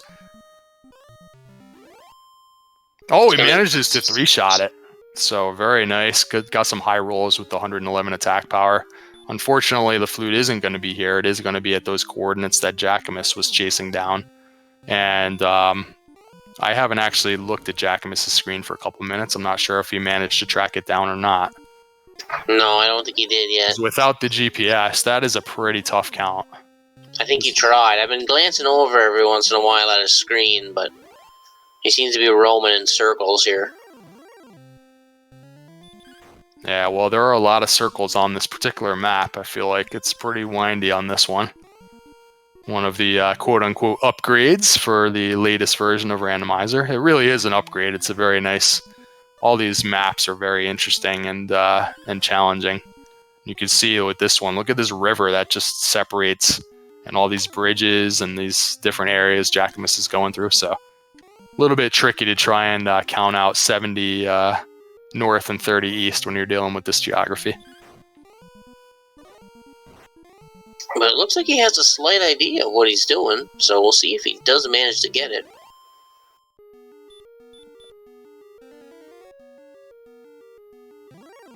Looks like Edgeworth maybe thinks that he likes this zone in Hawksnest. It's got Droll Magi's and Magi Wyvern. So Spike Tile enemies are still a little too tough because they have low HP, low defense, and everything else. But those types of enemies are right in the wheelhouse. Magi Wyverns are susceptible to sleep. Wolf Lords are popping up here also. I'm loving the grind right now from Edgeworth. I like this play. I think Jack may have found it. The screen did cut out, but I seen him search a square, and then he was just gone. He went like 5 or 6 steps away from it, so. Alright, well, if he bumps into a golem and he blows the flute, then, then we'll know. But that would be super impressive if he managed that without the GPS. And Edgeworth is on the grind. Magi Wyvern, Droll Magi, Wolf Lord. This is a really good play, I think. Well, it's all that blue dragon now. was just a little too sketchy. Like, I think you're going to lose to that blue dragon pretty often. You know what I mean? So the advantage of getting the guaranteed encounter on the spike tile, you know, it doesn't work out very well if you have a really good chance of dying in the battle. And there's specters here also, so this is a very nice mid-game or mid-tier enemy. You know, the enemy set here, just perfect, pretty much. Yeah, you can one-shot most of them, so it's not like it's dragging it's not like it's dragging on the XP, so. Plus and then, you know, if he just gets another 20 HP or something on the next level, he can just go back to the blue dragon grind, you know? It's basically just because you can't really withstand 2 attacks from an end game monster yet. He doesn't even have any shield at all, so the defense power is just low. Jackimus is having a lot of trouble with these Star Wyverns all of a sudden. He's hit 2 in a row leaving the castle that have sent him back. Yeah, and if he does end up hunting around and he finds Charlock, Cantland is right next door, and I think, you know, I would think that he might just pop in there and look around for a large shield if, you know, when it comes to that time. Because having no shield at all, I don't know, there's not really any reason for it unless, you know, in special circumstances or something. But right now, he's closing in on level 14, 1 or 2 battles away, and then we'll see what's going on. Yeah, if you had like 150 agility, I'd say you don't need a shield, but... Yeah, and something that's super obviously a jet seed where you just have to go in and beat the Dragon Lord as quickly as you can. But this has been a little closer to a slog. I don't think it's completely a slog, but there were some challenges in this one for sure. So here we go. Level 14 yields. Are we going to get a spell, Hangry Canuck? Let's see. No, we don't have to get one. But we got one. Ooh, we got them both. Heal more and hurt more. Level 14 is the magic level, guys. And still no hit points. Instantly goes back out onto the map looking for Charlock now. He can fight almost every enemy now all of a sudden. Heal more, hurt more. He doesn't have the hit points really, but I think about the only thing you don't want to see is the red dragon, and you don't want to run into the golem either necessarily with the Dragon Lord's I think he might even dip with the end being this close, and now with heal more. I think he might go on that blue dragon grind right now. It's just 61 HP is just so like for a blue dragon. Yeah, but if you burn a heal more per fight, he's got a 7 or 8 heal I think he can mores. still get 2-shot though. Sometimes I guess it would be unlucky to get 2-shot, but I think with 59 defense, you could still get 2-shot by a blue dragon right now. Yeah, but I mean, it is worth 180. Yeah. Well, he could be hurt more in that same zone. He could hurt more the Magi Wyvern and the Wolf Lord and the Droll Magi. Yeah, but then you're wasting 10 magic points to get maybe 110 experience. 120 experience. Yeah. So you might as well waste 8 and get 180 experience. Well, he agrees with you. He's going for the blue dragon. Let's see if this low HP causes him any problems. Everybody agrees with me. Unless this blue dragon has something silly he hasn't shown us yet. I just think that he can still hit in the 30s right now. I think it would be rare though, so I think he's mostly going to be safe here. So yeah, this play makes sense, and he's probably going to be 4-shotting the blue dragon most of the time right now. Sometimes 3-shotting it. So it takes this one down with. I think he had to burn 1 heal more during the fight and 1 afterwards. So it's you can get 3 or 4 of these, and then you're gonna have to go to the end. I don't know. Right, the C is down to 1 HP there. It's close. It's kind of a tough. Uh-oh. Oh, they have hurt more, but with the Urgix armor. You'd almost want to see hurt more over their attacks, because hurt more is going to do less. Yeah, it can't do more than 30 with the hurt more. But it's looking like 75 attack, 25 hurt more at the moment. If our wonderful tracker can bring up the stats on this blue dragon here. I hope it has. Come on, have heal more. Always fun to get the inside. For fun. Just the heal more that we haven't seen yet. Somehow I doubt it, but it's possible. Excellent move always helps. So yeah, so Edgeworth has extended this lead to a little bit over 3,000 now, while Mr. Jack continues to hunt for the armor, which, as we know now, he's going to have to get all the way back to that swamp cave, which I think he saw it once, right? And he died in the swamp cave, I believe. And he's got to go through the swamp cave and get all the way up to the town of Cole on the 2nd continent in order to find the armor. Yeah, you might as well show us now.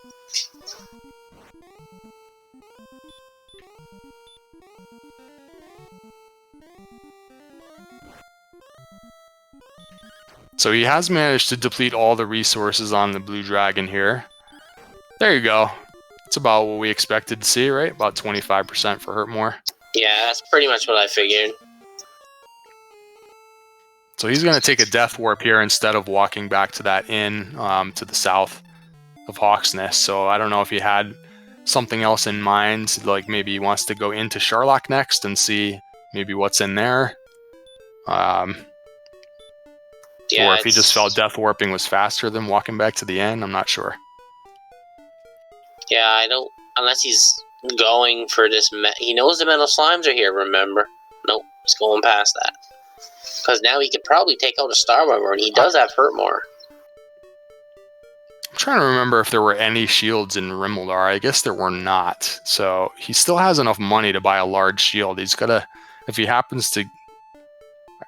He still hasn't seen Charlock yet, right? Or did he finally find it? No, I don't think he's seen Charlock yet. Because it's kind of up in this area here. Because he hasn't found Cantlin either, right? He doesn't have the coordinates. Not that he needs them. But he hasn't found Hawksnest. No, but that's what I was thinking. Or C. That's what I was thinking. If he knew where Charlock was and he knew that Cantlin was there, he might want to swing by and just grab a large shield if there's one there. There's 3 different shops there, you know?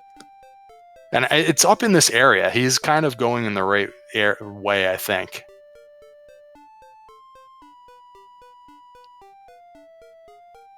Yeah, okay, so there it is. He found Charlock.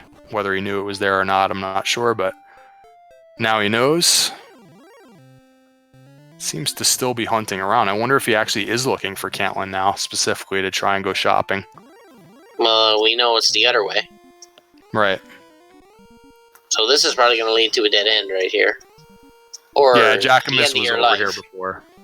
Or the end of your life, one of the two. Ooh, stop spell resistance from the werewolf. Resist the stop spell and instantly puts him back to sleep, so Edgeworth is probably going to go home here. Nope, he wakes up and gets away. Woo! Just made it. Never a doubt. I hate deserts in this game, especially when you get like 9 enemies in 6 steps. So our tracker Zarnak suggesting when we slap on the death necklace so that we can hunt for those metal slimes, putting our HP down into the 40s, I guess it would be. Right now, that would be a bold move. Yeah, think, that is a dead end, so Edge is trying to going to head the remember. other way. Breckenary was way up to the northeast, north of Hawksness, if you wanted to decurse at some point. But, yeah.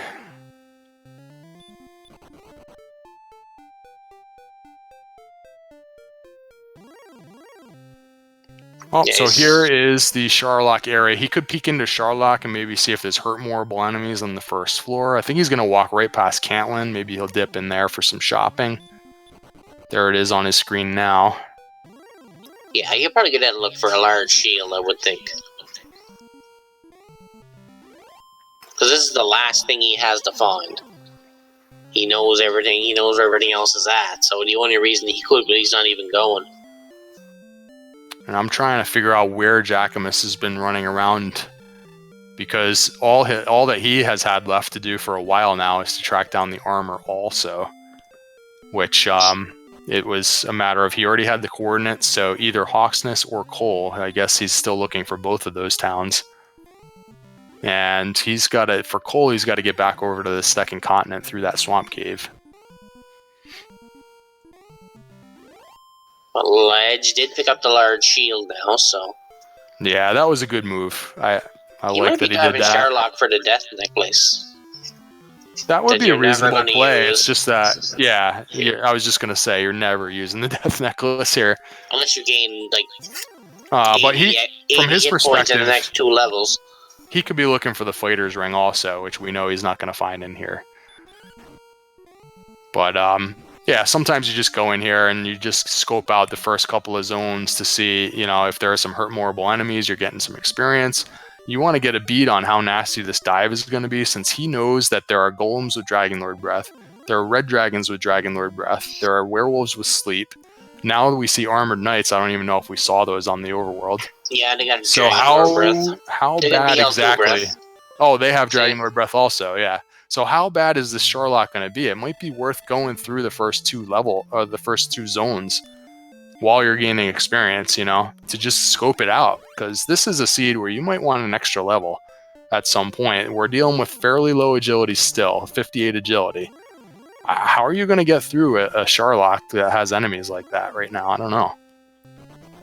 The only thing good to go right now is your attack power, and it's barely good to go. So you'd almost, I don't know, like, I think you gotta find a place to grind now, that's all there is to it, but it's where. Neither player has checked the swamp tile in the swamp cave, so we don't know what's there. If that's an Axonite, now that you got hurt more, I mean, that would be... I don't know why Edge is burning hurt mores now, but... That's a good point. On this Star Wyvern, he absolutely... It seems like he should be hurt moring this enemy, but...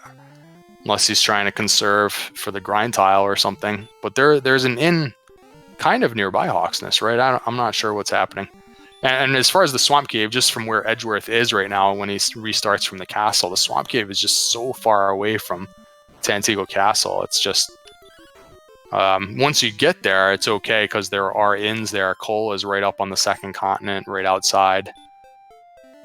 But I kind of expect him to do a little more maybe in Charlock, or just he's going to have to go back to that Blue Dragon. And right after he gets this level, he's due for another level here. As long as he gets some HP, then the Blue Dragon grind is just no problem. Well, I mean, the hit points have got to be coming soon. I mean, there's going to be a level that's probably going to be 20 of every stat eventually. I'll tell you, these low HP seeds, it's one of the more challenging situations. It's every time I see it, I see how much people struggle with it. It's pretty brutal. And, these are 2 of the top runners. And you can see their COD counters there in the mid-20s for a Dragon Warrior Randomizer seed here. It has not been easy dealing with just still you're susceptible to being one-shot in Jackimus's case with not having Erdrick's armor equipped. He can run into an enemy that can Dragon Lord Breath him, and he's still getting one-shot this deep into the race. So, pretty tough to overcome that. Yeah, Edge is almost at 15, so we'll see if there's any gains or not. This could be looking like a 17, 18 level seed here. Trying to figure out if Jackimus is just like retracing areas of the map that, you know, maybe he feels like he's been everywhere, because it seems like he should have found Cole and Hawksness by now, unless we missed it while he was, you know, had some frame rules. But now he's getting sent home by another AK with Dragon Lord Breath. Oh my goodness.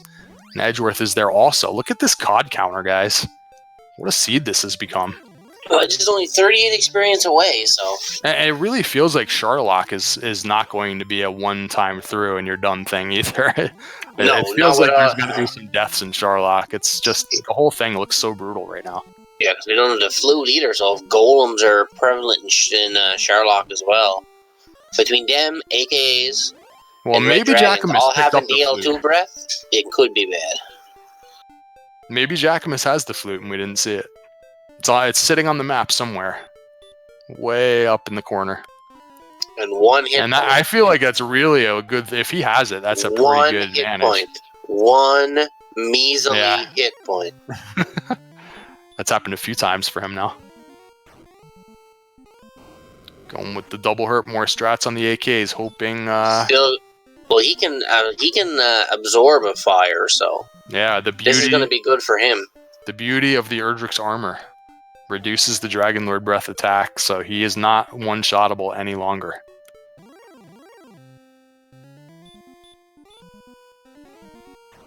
It's a little highlight to take away from this seed so far. What's that? The importance of getting the armor? The importance? Yeah, it really is huge in certain seeds. In some seeds, it's a really big deal. So I don't know. That hurt more misses once in a while in the AK, and then he's just dead. So we saw him back at the castle before. I'm not sure if maybe that's what happened, but something. This grind has not gone smoothly for Edgeworth. He's been trying, but it's not going smoothly. He picked up 1 HP, as you said, on that last level up. So we are now at 15 with just 62 hit points. We're looking at needing, over 30 more hit points before we can think about finishing the game here. That's a lot. Oh, and there's the bad news about the red dragons. Because I'm pretty sure Edge hasn't seen that yet. Until now. I thought that he saw that in Charlock, but maybe it was an AK that he ran into. It was an AK. Yeah, so, I mean, those enemies are not necessarily in Charlock. It's random which enemies are chosen to be in Charlock, but we know that there are certain enemies, if they are in there, like in large numbers, that they're going to have trouble getting to the bottom with full resources in this one. Yeah, I find it funny, Edge isn't stopping on that metal slime spot. The agility score for Edgeworth just now finally creeping up into the orange, which is like the very lowest, it's the lowest of the low where you could feasibly, make it through Charlock, but not this Charlock. 63 agility is still a pretty big liability here. You're going to want a lot more, pretty much more of everything. You want a lot more agility for a Charlock like this, and you really want a lot of HP as well. Doesn't this feel like we're like 3 levels away, Hangry Canuck? Like it's like we're on 15 and we're not even close here. It depends. You could get that huge HP gain of 30 or 40 in one level, but I'm guessing we're gonna see 17 or 18. But like, even if you got all the HP, if you got no agility, I'm not really sure you're getting through Charlock. So you need like a lot of everything. You need a lot more MP. Just, everything. Oh yeah, you're definitely going to need heal mores to burn, because you're not going to get through Charlock without seeing a red dragon, an AK-47, or a golem. We all know that, so you're going to need at least 2 or 3 heal mores to burn going down.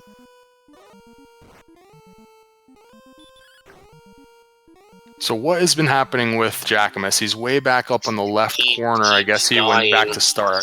Yeah, he's back at start again. So he somehow has to get all the way back over to where the swamp cave was. It's way on the very opposite end of the world from here. It's like a big spiral. Like you start in Santiago in the middle. You got to go to the west, all the way to the coast, and then go up past Rimbledar here where he just was. You got to fade past all these armored knights that want to one-shot you. And you got to get all the way back across the map to the swamp cave. Then you got to get through the swamp cave, which I think also had some bad monsters. And Cole is way up there with the armor. So I don't remember him being in. Yeah, was he in Hawksness before? I don't remember if he made it to Hawksness. Who? Jack? No. Jack, yeah. And Hawksness was way up north of Breckenary, and that was like in the northeast corner of the map. So that's not close by either. So every time Jackimus tries to get to a new portion of the map, he just keeps taking a death. Looks like Edge is going back to the Blue Dragons now. Yeah, I think that's reasonable. It's still 62 HP, but you're mostly going to win against this Blue Dragon here, so. You might have to burn a couple of heal mores, though, Because you can't really count on 3-shotting it, and so you are going to need to heal more after the second hit. Well, he is going to try and... See, that's exactly what I was saying. He's YOLOing. If you can feel like you can always 3-shot it, then it's great, because you 3-shot it, then you heal more after battle. Then you 3-shot it again, you heal more after battle. But when you're not reliably 3-shotting it, what happens then is you have to heal more on the second turn. And then by the time you actually beat it, like on your 4th turn, you got to heal more again after battle. So you're looking at 16 MP every fight, and that's like 3 or 4 Blue Dragons before you got to go back to the end. So he was hoping that he could reliably 3-shot it. And right there, we saw the low roll combined with the high HP for that particular Blue Dragon. And he gets sent home. And now it's another big, long walk just to get back there. So when do you go check the cave? Like the trap tile in the swamp? Or even Charlock? That's an interesting idea for Edgeworth to, maybe just make a trek Charlock all the way over to the swamp cave. Charlock, he went in there before and it was really nasty. He got Dragon Lord Breath by AKs, but I mean, he can beat an Armored Knight, right, with the double hurt more. I don't know. Maybe you check out Charlock again. And the next best zone that he found was that zone in Hawksness, but as you pointed out, those are kind of smallish enemies at this stage of the game. It was good like 2 or 3 levels ago, but now if you want to sit on like Spectres and Magiwyvern and Droll Magi, that might be like not that great of a grind anymore. So what do you do? Mean, you could do it without dying, and you could do it forever, but... So do you take the time to walk all the way back over to the swamp cave just to check the tile, and maybe it's like a red dragon and you just don't want to deal with it? You know what I mean? I don't know. It's a tough call. It's a pretty big time sink if it turns out to be nothing, But at the same time, the Blue Dragon grind's not going that great. What they want to do. I mean, you'd probably get experience faster grinding these little enemies than you would doing the Blue Dragon. That's a given. Jack is currently asleep. He's getting slept and wrecked again by a werewolf. Luck. He's been having no luck getting anywhere. He is sleeping. Werewolf putting him to sleep. AKs, Dragon Lord Breath. Not having that armor has really been devastating for Jack because he's still one-shottable by all that Dragon Lord Breath we keep seeing.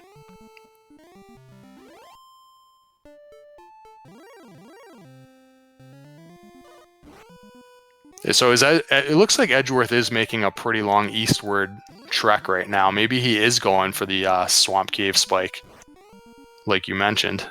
Yeah, because here's that town. He could rest at this inn here, and I think the swamp cave is just southeast of here, if I recall, right? Beep boop, beep boop, beep boop. Demon Knight being dodgy. It is dodging. No, you sound like a robot all of a sudden. Which means I probably do too. Oh, am I still breaking up? Man, Discord. Maybe I'll refresh it. I do believe Discord is being Discord. And I do believe we may have lost up to NG here.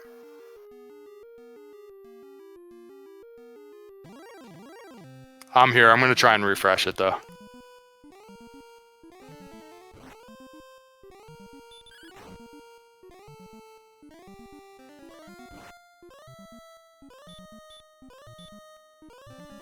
All right, can you hear me now?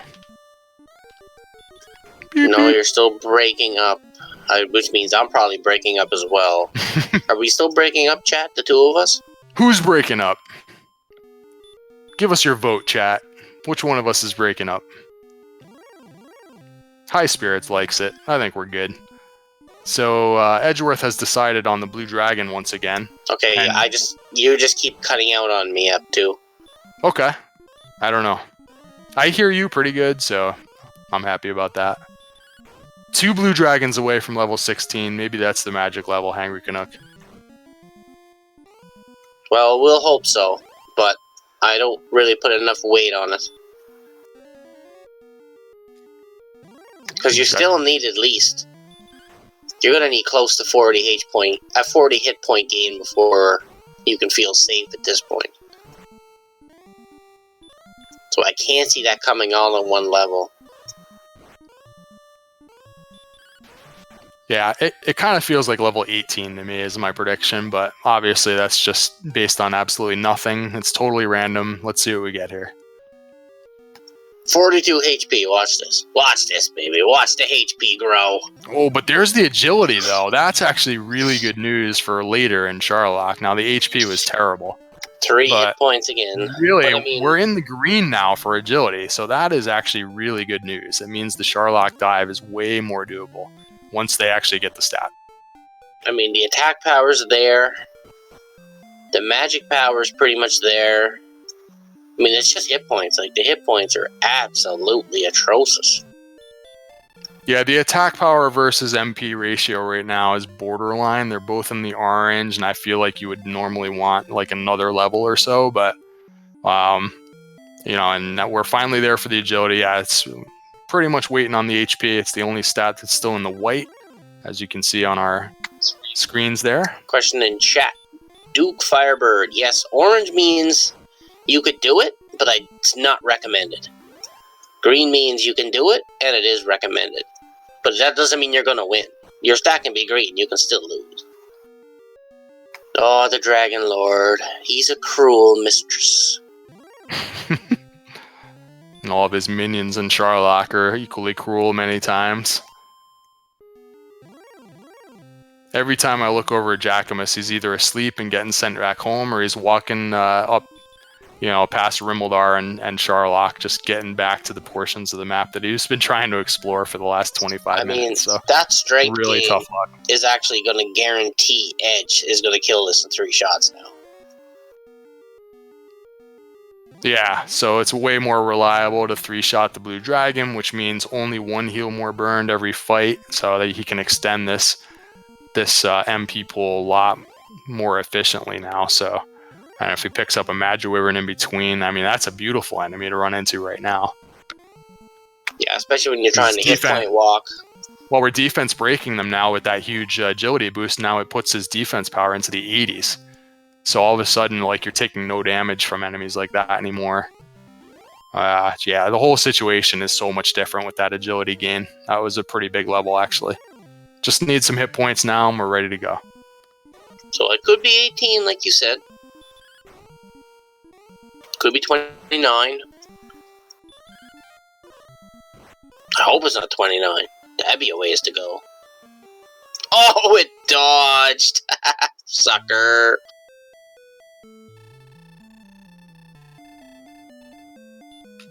And I think there were some other races scheduled for 10 o'clock tonight, weren't there? And I'm wondering if they're all going to be finished before we are, the way this is shaping up. It's quite possible. Oh, we got a chat. They're done. The 10 p.m. race, 3 are done, and the 4th is on DL2. Oh, look in SRL. Oh, my goodness. I believe that Edgeworth has run out of time in real life, and he is going to forfeit. Oh, he did. Ouch. Too.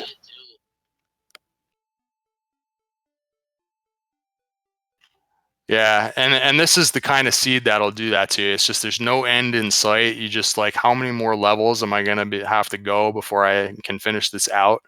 And then it's like you just run out of time in real life. And you're just like, I don't know. This could be another 40 minutes before I'm finished.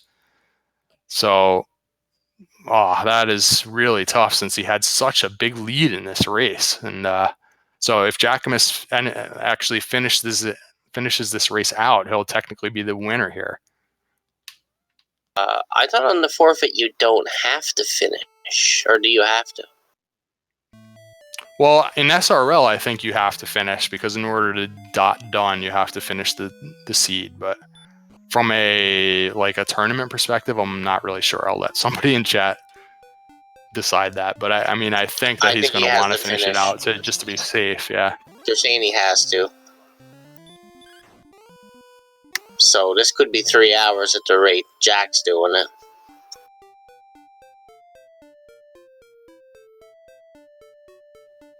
All right. Let's see if Jack can get this armor so we can get this grind on here. Where are we at with Jackimus here? He's level 13. He's walking around because he has not gone back to that swamp cave yet because he keeps getting slept. Yeah, that's the only places that he hasn't been, right? If I'm not sure that I've ever seen him in Hawksness, and he got the coordinates before, and I'm not sure if he actually managed to count that out or whatever, but that would have yielded the flute. And then he really just needs to find Swamp Cave and then Cole's on the other side. And then beyond that, it's the same thing that we saw Edgeworth doing for the last 20 minutes or so, is just figuring out some way to get more levels in a situation where you're not really strong enough even to fight spike tile enemies. So we'll have to see how Jackimus approaches that, within the next 10 minutes once he gets all his stuff together. Yeah, he bumped into another cave there, thinking maybe that was Swamp Cave. So I feel like maybe he's forgotten where Swamp Cave is, or we thought that he was in there and maybe he actually has never found it. So he's like wandering all over the map, kind of looking for Swamp Cave, I guess.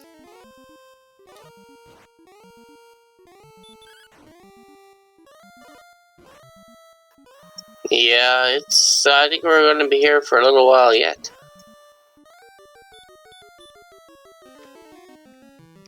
Oh, are they saying the audio is still with Edgeworth's stream? So I don't know. I guess that would be up to if Braxis is still around, if he wants to switch it over to Jackimus's audio. But I'm not sure that Jackimus, because of his frame dropping, I'm not sure if the audio, not sure how that would work.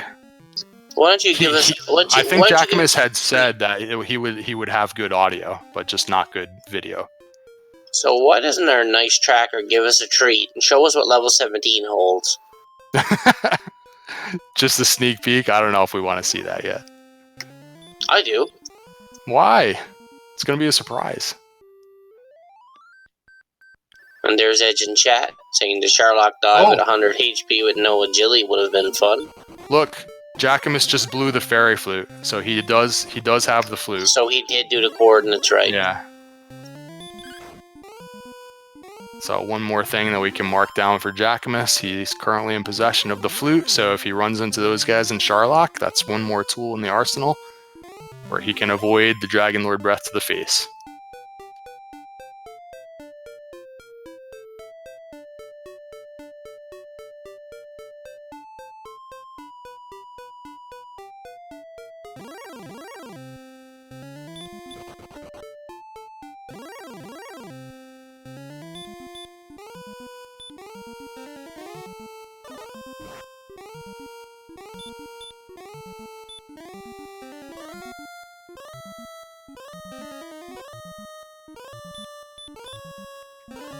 There's Edgeworth in the chat. So GG on your run, Edgeworth. It's too bad that the seed was so long that didn't work out for real life plans, so totally understandable.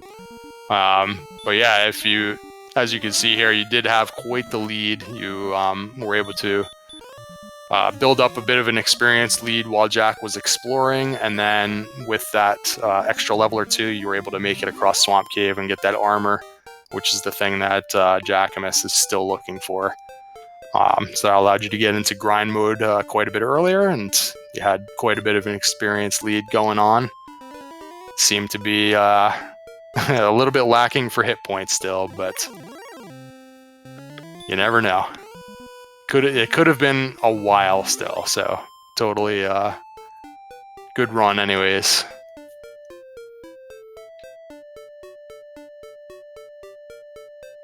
Well, no, this guy won't be here because I gotta play ball. I gotta play ball in the morning, so I might actually duck out of commentary relatively soon, to be honest. The seat is too long. Well, it's 12:30 here now, and I gotta be up at 9 or 8. We're in a race against the 10 o'clock racers. I'm just curious if we're going to be finished before them. Somehow I doubt it. They're already done. They're all already done? Wow. 3 of them were done, and the 4th was on DL2, so I'm guessing he's probably done by now since that was 10 minutes ago. So I'm thinking we're still going. That's hilarious.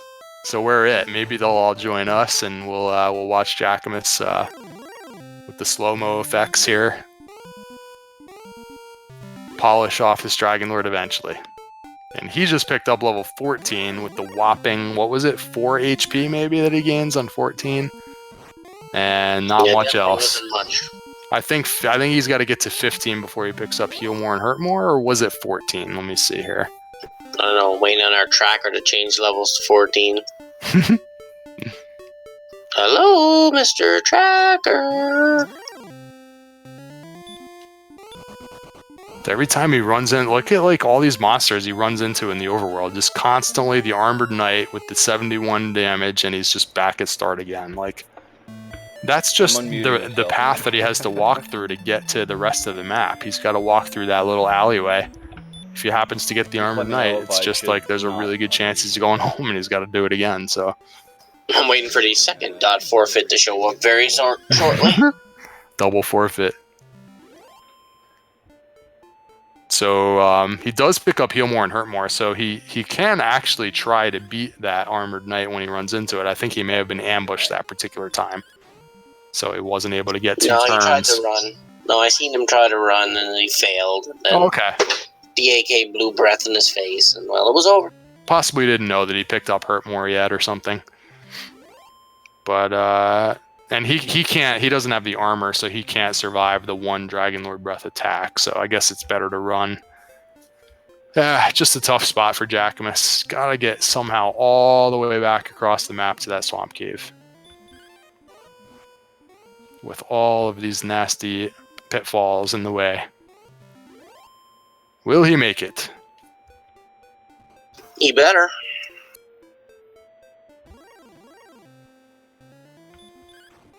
According to OBS, I've dropped 76% of the frames. I don't even know what to say. Yeah, it's tough because he's kind of been in the same spot that he's been in for the last half an hour. He's had the rainbow drop, I think, for a half an hour. He had the sword before that, so he's been all set.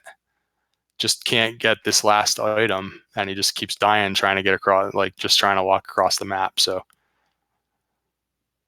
really just super challenging seed. His mic is live too.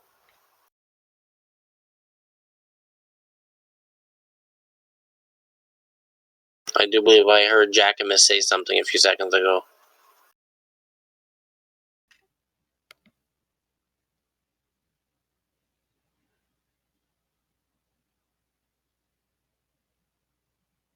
So question in chat regarding the difference in builds, whether or not strength agility really is ever an advantage anymore. We see Jackimus with the strength agility build here with the capital L. So yeah, it's a pretty tough call nowadays. I feel like a lot of people are favoring the strength HP. Trying to think of how much HP Edgeworth had on this level. I think he had 61 on this level, so Jackimus is in the 50s still, so that maybe puts him in even worse shape.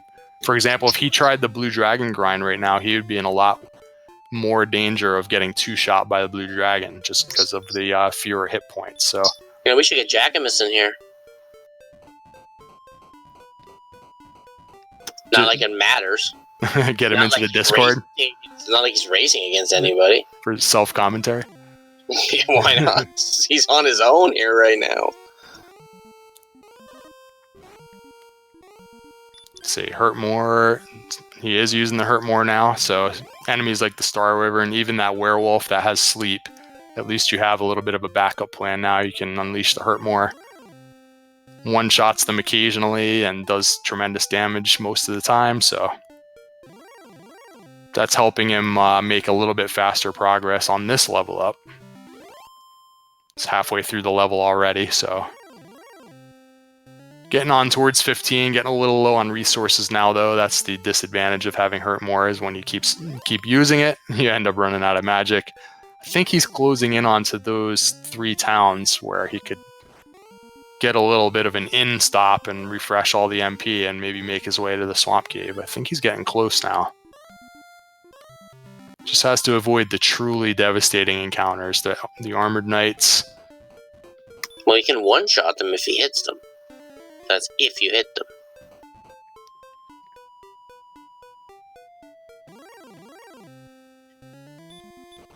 Here's that path that goes all the way south. I do believe this brings you to the Swamp Cave, because there it is. Yep. Go so where in were the those? cave, I guess he, Jack. There you go, buddy. There you go. You'll get your armor soon. Haha. No, you're in North Swamp. No, Jack, go back.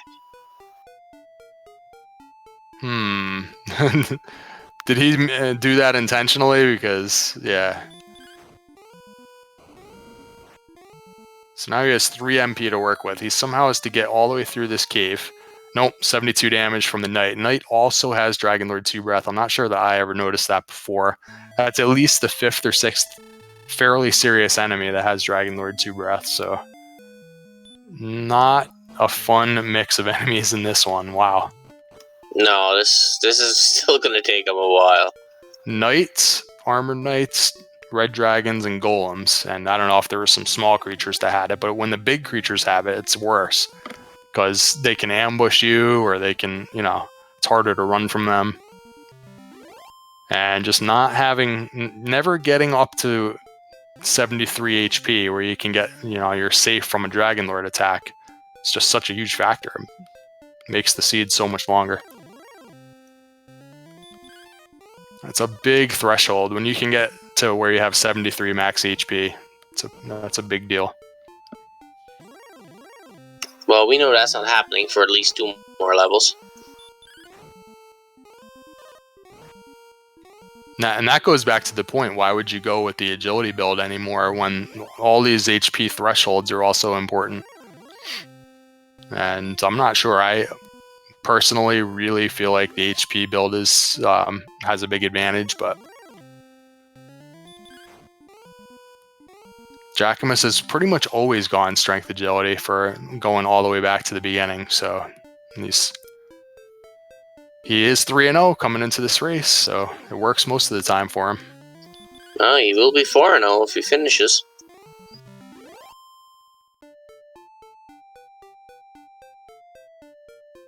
But I believe, unfortunately, folks, I am going to have to dip out of commentary here because it's getting late, and I do have to get up early and play ball all day tomorrow.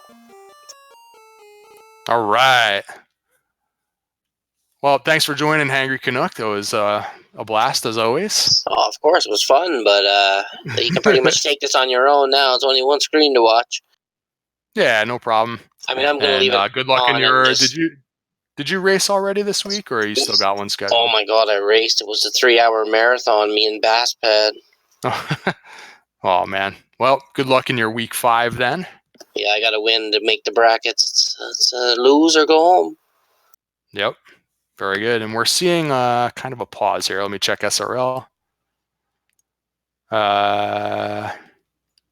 Nope, he's still going. 1 second, so we don't know what's going on here.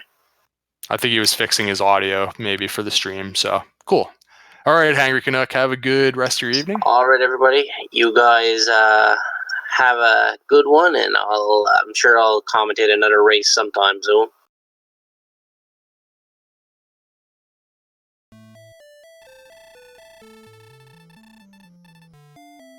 Mr. Jack is back in Tentacle Castle again, and I'm not sure if we have actually continued this death COD, the COD counter, but he has now reached 30 CODs. I feel like it's certainly possible that we missed some. This has been, it's getting to the point where it's a crazy situation. And all right, thanks for the heads up, Lorgon. We have a possible raid incoming, so we will catch everyone up when that occurs. And it's funny because Jackimus has to continue to just walk this narrow path just to get to the rest of the map. And sometimes the wrong enemies pop up here and you just keep getting sent home. Pretty brutal. Recap, just getting started. And actually, because Jackimus now finally has Heal More and Hurt More, he is closing in on level 15 relatively quickly compared to a couple of the earlier levels where it was, for him, it was just kind of dragging on and pretty brutal. So, all right, we got a raid from RPG Limit Break. Welcome here for the last of the Dragon Warrior Randomizer races of the evening. We had a really good one today with Edgeworth against JackimusWedge, both runners entering this race at 3-0, trying for 4-0, and they ended up with a very challenging seed today. As you can see, we are up over the 2-hour mark, and one of our runners, Edgeworth, had something come up in real life just a little bit ago where the seed just ran longer than he expected and just couldn't continue. And Jackimus is still actually a bit a ways from finishing the seed out. And we've now crossed 2 hours. So welcome, everybody. Enjoy the rest of this one. We'll see if JackimusWedge can close it out and move on to 4-0. So we started out this race with the Silver Harp immediately acquired in the throne room. And we had good strength to work with. I believe they started with 24 strength. And pretty early on, they also had the hurt and the sleep spells to work with. So we had a little bit of a difference of strategies where Jackimus, on very early levels, 2, 3, and 4, he poked pretty far out onto the map, doing some exploring, trying to find towns and caves, and mostly was coming up empty, while Edgeworth was continuing to grind in the primary and secondary zones with hurt and sleep strats. He went out to about a 1-level lead or so in the early going. The experience lead that Jack had did let him acquire keys first, but only by about a minute or so. And as soon as Edgeworth got keys, that advantage was eliminated. Same went for almost everything else that came up in the seed. Jackimus got the sword, but then Edgeworth, about 2 or 3 later, got the sword in the same spot. Meanwhile, Jackimus was trying to do all this kind of on lower levels, so he's been repeatedly dying. I thought a bit more often than Edgeworth, although the current COD counters remain pretty close. But yeah, so that's the story. A lot of carnage. We had very, very low hit points for the whole seed. So you can see here that Jackimus, on the Strength Agility build, only has 57 maximum hit points. And finally now finds the town of Hawksnest, which is one of the 2 search spots that he had not seen yet, and he still needs Erdrick's armor. Unfortunately for him, it is not located at this one. He's going to have to continue all the way to the other side of the continent, go through the swamp cave, get to the second continent, and get all the way up to the town of Cole for the armor, which is the last thing that Jackimus needs. And it's been the last thing that he's needed for probably about 40 minutes now. It's just been so hard for him to actually get to the other side of the map. So that's the type of seed we're looking at, guys. So welcome everybody that's still here. It's if you wanted to see a challenge seed, this is it.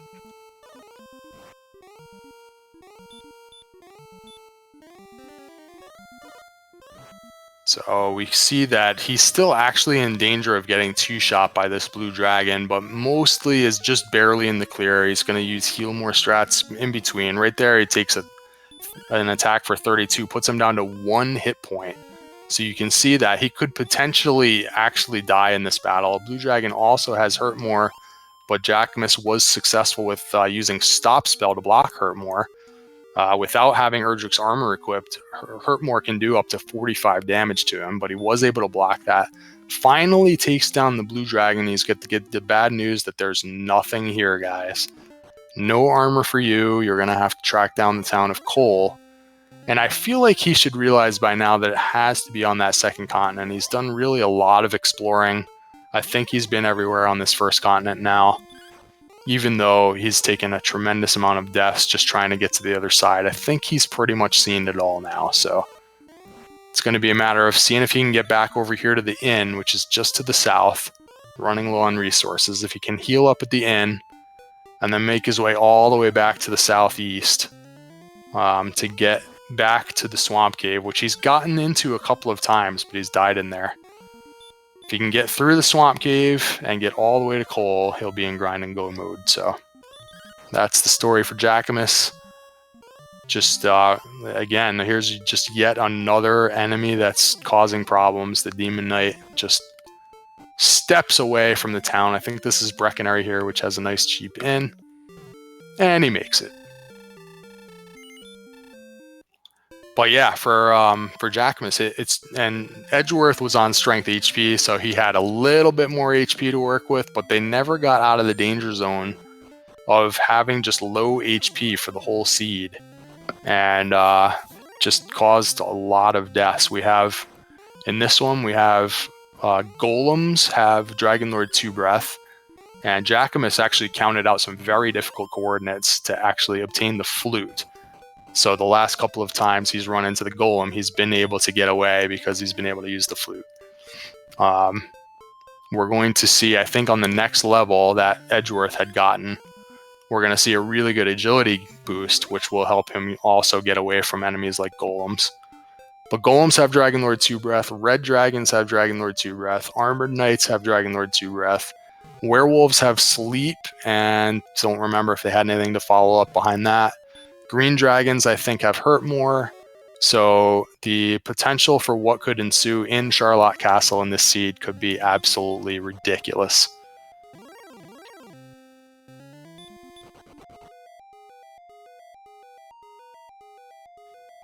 And there are knights, actually. The regular knight also has Dragonlord 2 Breath, and that is what Jackimus had run into in this swamp cave a couple of times. Got sniped by a knight for 72 damage and sent him home when he got all the way over here to the swamp cave, but finally gets through to the other side of swamp cave, and he's getting close now, guys, and there is Cole for JackimusWedge. He has finally gotten there. He'll pick up his Erdrick's armor and rejoice.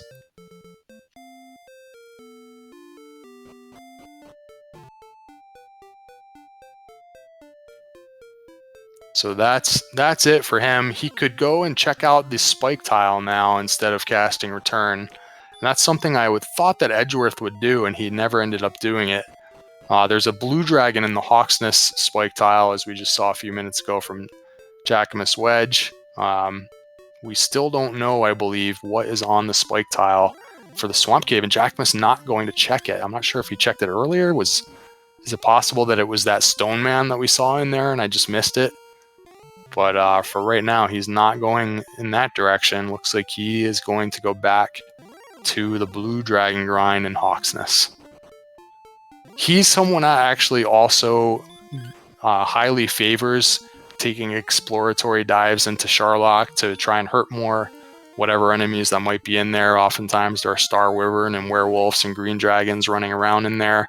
You could get some quick experience while you're also getting the information on the first couple of zones. I've seen him do that quite often in some of his races, but for now, he's going for the Blue Dragon Grind in Hawksness. And let's see, for 16, we have to get all the way up to 9750. So probably unlikely to get there on this cycle. So probably have to heal at least once for every battle here, but probably 2 cycles from now, he can get 16, which has that big agility bump, which also gives a lot more defense power. Now, Jackimus did do a Silver Shield gold grind and actually spent quite a lot of time on that. You can see on the other screen that Edgeworth, before he left the race here, he had gotten a large shield, but never did any sort of gold grind. And the Silver Shield has been pretty useful lately for Jackimus for some survivability. Now he's actually defense breaking some enemies, and when he gets this agility boost, it'll help him even further in Charlock from some of the weaker enemies. Werewolves that have sleep, for example, he'll be defense breaking those because he has the silver shield. He did a gold grind after going through the first of the dungeons. I think he found the grave first.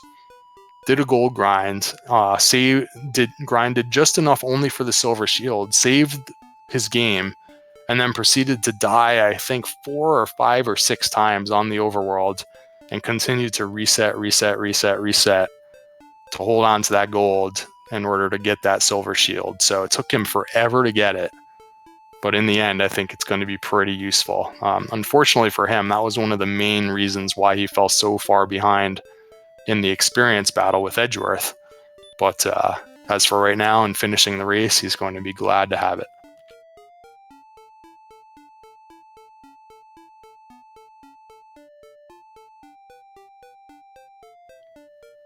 So now that he just took another death, I believe, is he going to go all the way back up to Hawksnest for more blue dragons, or is he going to try a little bit of Charlock diving here? Here's Charlock, and he's going in. That's a little bit about what I expected. He took a little bit of time to see that the blue dragon grind doesn't really go very well with this low HP total. You end up having to heal more twice in a lot of cases. So now he's going to see what's in here. He's defense breaking the wizard now. The strength agility build combined with the silver shield means that he's defense breaking wizards on level 15 without that agility bump. So that's a really nice situation for him that they happen to be on the top floor. I believe we saw AKs up on this floor as well. They have Dragon Lord Breath, of course, but now that's less devastating now that he has Erdrick's armor. As I say that, we see one right now. Unfortunately, though, if they do ambush you, it's a little bit of a problem. So, unfortunately, Jack doesn't get too much more information. Going to get sent back home yet again. But we did see wizards and armored knights, and actually, I'm not sure if we even saw anything else from Edgeworth. I think those are the same 2 monsters we saw when Edgeworth went in there earlier. So what's the call? Does he go in and grind Charlock and make his way to the second zone, or is he going to go all the way back to the northeast corner of the map and try and grind Hawksnest on the blue dragon tile?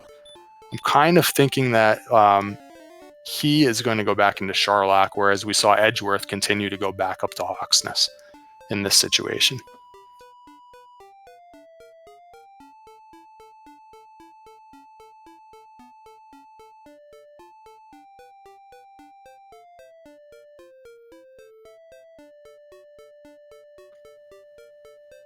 He's making an eastward turn. Looks like it's going to be Hawksnest. There is a town fairly close to Hawksnest, which means that if you don't take the death warps like they both have been taking in there, you could probably run in and out of there relatively quickly, get back over to that inn in Breckenary, and run back up for Hawksnest.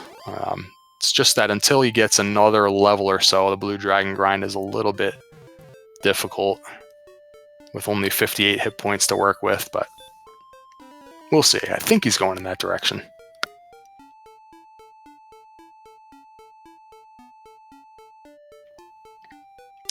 Actually, he's going to check out the spike tile grind in the swamp cave here. Yep, there it is. There's the swamp cave.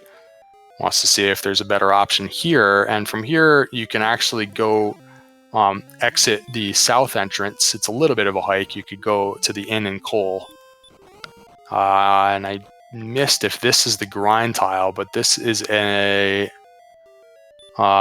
has Dragon Lord Breath, and it looks like that was the grind tile. So he has the flute, but dealing with that with low HP, probably just a really slow situation. You would have to heal after using the flute basically every time it wakes up. It could be a very long encounter. I feel like the blue dragon grind isn't great, but I think it would be faster than the golem grind at this point. So back to the blue dragon goes Jackimus. He seems to agree. There's actually a pretty good enemy set in the town of Hawksnest en route. We saw Edgeworth get a level or 2 just in the desert tiles. Here in Hawksnest has the Droll Magi, the Magi Wyvern, the Spectre and the Wolf Lord, I believe. Probably a little late in the game to resort to that, but back on like levels 12 and 13, Edgeworth was doing pretty well with that grind. But here we go for some more Blue Dragons. Blue Dragons do have Hurt More, but now that he has the Erdrick's armor, Hurt More only does a maximum of 30 damage, so he's pretty safe from getting 2-shot by Blue Dragons right now with 83 defense power and Erdrick's armor. Definitely could still, in theory, get 2-shot once in a while, but it would be pretty unlucky at this point. So I think he's found his grind. About 5 or 6 more of these, and he'll have level 16 with that big agility bump.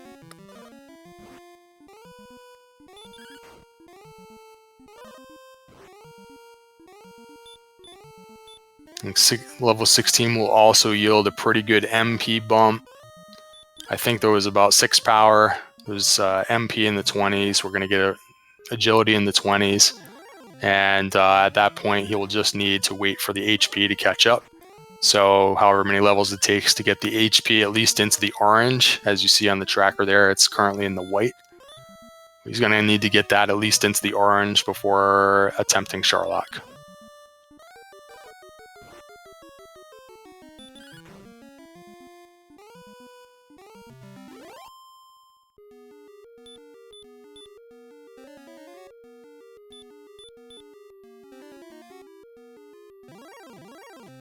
So 500 points away from 16 is just 3 more Blue Dragons. Unfortunately, I don't think he can get it on this cycle, since you have to use 1 and sometimes 2 heal mores for every battle here right now. Occasionally he can 3-shot a Blue Dragon, but it's not guaranteed.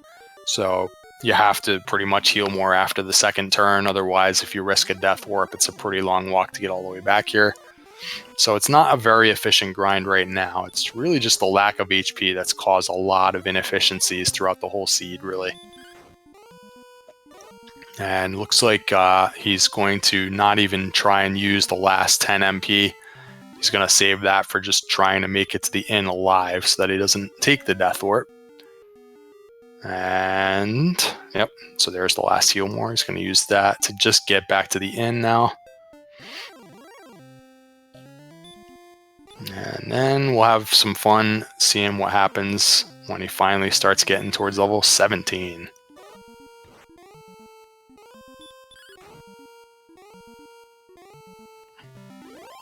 So Jackimus has a little bit of information, not a lot, but a little bit of information that there are armored knights with Dragonlord Breath on the top zone of Charlock. And so as of right now, he would probably be thinking about getting an extra level beyond borderline. 67 agility is not a great situation when you have enemies like that. But on this next level up, he's going to get a nice agility bump. So we'll have to see how that factors in when he, if in fact he ends up with a borderline level at some point.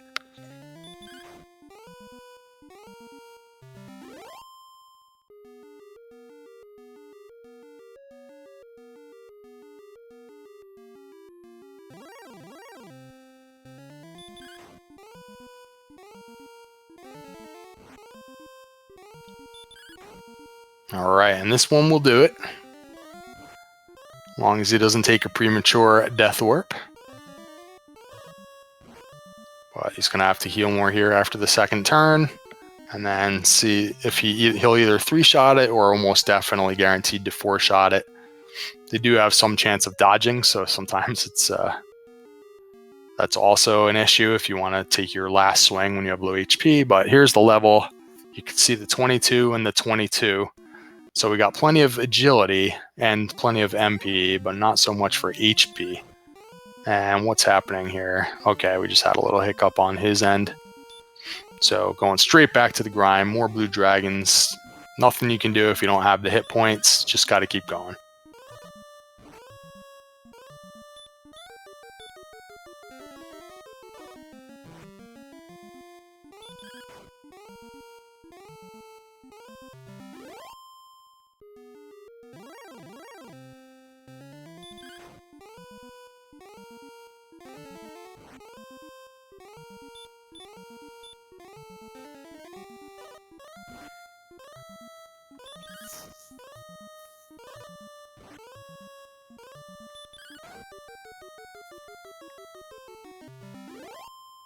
So trying to remember what else actually happened here. One of the other ways that they diverged was Jackimus had gotten to a cave that was way off to the southwest, kind of on this little peninsula, and about 3 steps away from it, he got sniped by a green dragon that I think had hurt more. And that was the Tablet Cave, which turned out to have the Stones of Sunlight, which Edgeworth got that on his first trip to that region. But Jackimus had opened every other chest in the game, and there was only one chest remaining, and it was the Tablet Cave. And it took him a little while, actually, to relocate that cave in order to get back in there and grab the stones out of there. So that was the last quest item for Jack. Whereas Edgeworth had gotten that on his first go, and then the last thing that he needed was the token, which actually turned out to be in a chest in the town of Garenham. So then as you go through there, that was his third quest item, and he had previously, just before that, been in the mountain cave and gotten the sword. In the basement of Garenham is the grave, and so there was actually no real reason for Edgeworth to dive into the grave, having already obtained the sword and all 3 quest items, whereas Jackimus ended up full clearing the grave because he didn't yet have the stones from that Tablet Cave. So he took a bunch of time diving in through the grave. He got the fighter's ring there for his troubles, as you see. That would have been a little bit of a difference between he and Edgeworth. Would have ended up with a 2 attack power advantage if there was a borderline level, but other than that, that was a little bit of an additional time sink that Jackimus had just from the poor luck with the routing, the snipe from the green dragon. So that was another little bit of a difference there. He also took quite a bit of time to track down that flute, and you could see the coordinates there, 76 north and 30 east, and you can see where he has to go from the castle here. It's sort of, oh, well, he's not at the castle now, but from the castle you have to kind of go to the west and loop up and around some terrain there, and then get all the way to the west coast, and then you follow that all the way to the north past the town of Rimular before turning back to the east, and then getting all the way back over to where those coordinates are. And somehow he managed to do all that without obtaining the princess, and he ended up getting the flute for his troubles. So those are the things that put Jackimus behind when at the point where Edgeworth ran out of time in real life and had to forfeit. But just sometimes interesting to see how little routing, not even decisions, but little routing differences from that are just random can play a role in how quickly you're able to gather all the items. So more blue dragons in Jackimus's future here. He's halfway to level 17 now.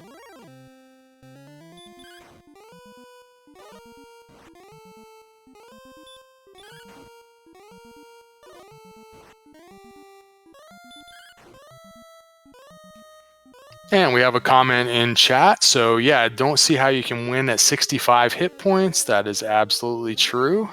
Generally speaking, no runner is going to actually try to win against the Dragon Lord with that HP total. This has been a super... that's been the main storyline of the seed, in my opinion, is this HP stat. It just never got there. And throughout the seed, from the very beginning and all the way through the middle game, it's been the HP stat that's caused them trouble in every possible way. And now it's causing them additional trouble in having to just get more and more levels in order to be able to fight the Dragon Lord. The Dragon Lord has a very common attack, Dragon Lord 2 Breath Attack. He does it about half the time. That does up to about 48 damage. A little bit less here. 48 damage with the Erdrick's Armor. So you really want to be able to absorb 2 of those attacks in order to efficiently fight the Dragon Lord. And right now, we're not even very close at all with the HP. So HP in the white means it's no-go. All the other stats in the orange and in the green means that those stats are kind of borderline right now. But without the hit points, it's just there's no possible way. So We're going to continue fighting this blue dragon until we get to the next level and hope for more hit points. And if we don't get them, then we have to get another level.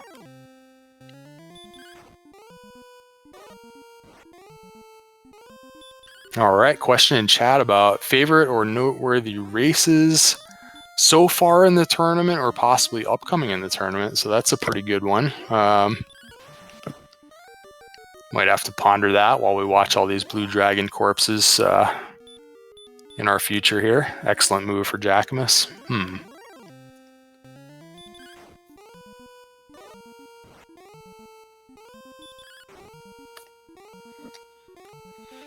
The one that I personally, let's see. The one that I played that was fun was the one against Furon Burgundy, just because of the way when I watched it on the restream, just the way that it all played out. Like basically, the Charlock dives at the same time and everything. Any race that ends up being really close like that are kind of my favorites in general. I don't personally prefer super jet seeds, and I don't really prefer seeds like this that are just grindy. But there's been plenty of really fun races, so it's tough that I can't think of specific ones off the top of my head. I've watched a lot of them, and there's been some really good skills being displayed in this summer. It's been a lot of fun. And upcoming races, I'm going to be very interested in all of the 2-2 matchups for week 5, because those are the ones that determine who gets into the playoffs and who is going to wait to next year. And there's going to be a lot of them. A lot of people end up in 2-2 just because of the way that the Swiss system works. It's probably close to half the field or something that's going to be at 2-2 going into week 5. So those are actually going to be really fun.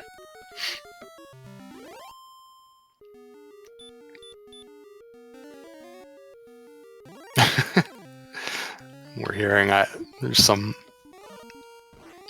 microphone comments from Jackimus that possibly not loving this particular seed in this race. Hangry Canuck saying that his race went about 3 hours, so this one might not even eclipse that, even though this has felt like it's gone on for a really long time now. So what did we get at 17 here? Oh, we're getting sneak peeks now for level 19? What's going on here, Tracker?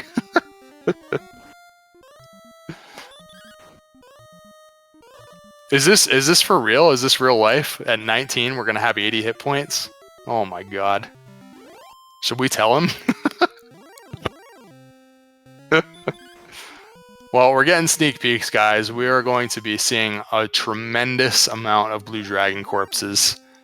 Looks like we actually might go another half hour here, so that's fun. I might have to get some more water. Crazy. Who rolled this seed anyway, Tracker? We actually might have to get Jackimus into the Discord to do self-commentary. That'd be fun. Except I wouldn't want to, like, say anything that was, you know, could be construed as, like, giving him a hint or something. So I suppose we should avoid that.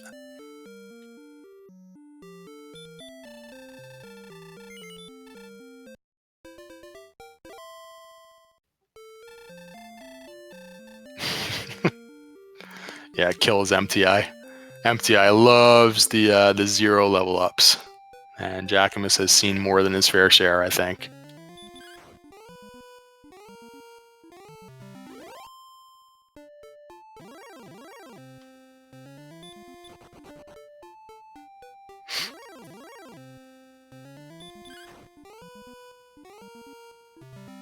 Yeah, totally understandable. I just can't believe that 19 is not even going to be enough unless he wants to, like, actually try to win the game with like 80 hit points, which I guess it depends how lopsided the other stats are. So it's pretty crazy. I'm not sure I understand that question. What's the question?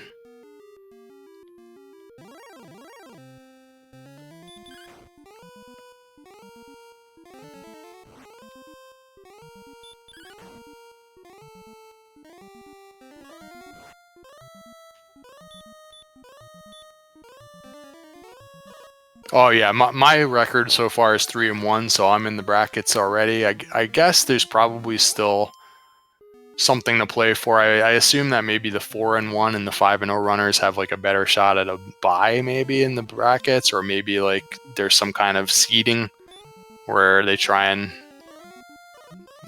do the initial brackets in terms of some seeding that's based on Swiss results or something. So we'll see what happens. There's plenty of other really strong runners in the 3-1 brackets, so I'm sure next week will be a tough match for me. But that should be fun. We'll have 2 weeks, I believe, to schedule the round 5 matchups, just because of the way that admins wanted to handle potential holidays and vacations and things like that. So the races will probably be a bit more spread out than they have been. We might have several days where we just have like 1 or 2 races to watch. So stay tuned. Check out all the scheduling to see when those are going to be coming up. But yeah, majority of the players still remaining will have something to play for, whether it's first round bye or fighting to get into the bracket stages. And at least last year we had the potential of a play-in race for 2 and 3 runners. Sounds like mathematically that is not going to be necessary this time, so may not work out that way. And anyone that's maybe 0-4, you definitely want to play to get a tournament win under your belt. So I expect pretty much full participation in week 5 and plenty of races to be scheduled, so that should be fun. And so, yeah, we have a chance of hitting 3 hours here for Jackimus in this race, I think. One of the longest ones that I can recall was the Chaos race that I commentated between Captain Green 7 and Kyton 619, where I think we were getting very close to 4 hours when they decided that they were just going to call it a draw, and they both just quit. I think Captain Green 7 had gotten to level 24, I want to say, and it was going to be somewhere around like 11 or 12,000 experience to get to level 25, and he was just like, yeah, I'm not doing that. So outliers can happen, and this is starting to become a little bit of an outlier here with the way that the sneak peek was showing the HP growth there. That was it's very, very unusual to not get the HP for that long. The HP is usually there quite a bit before the strength stat. So yeah, this is a crazy outlier we got going. So here's the level for Jackimus. Let's see what his reaction is at getting 6 whole hit points. Puts him up into the high 60s.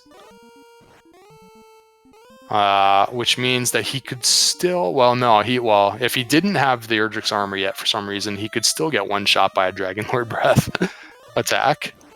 So that's pretty crazy. On the other end of the spectrum, there are seeds occasionally where you will be on level 3 or so, and you'll have more hit points than this.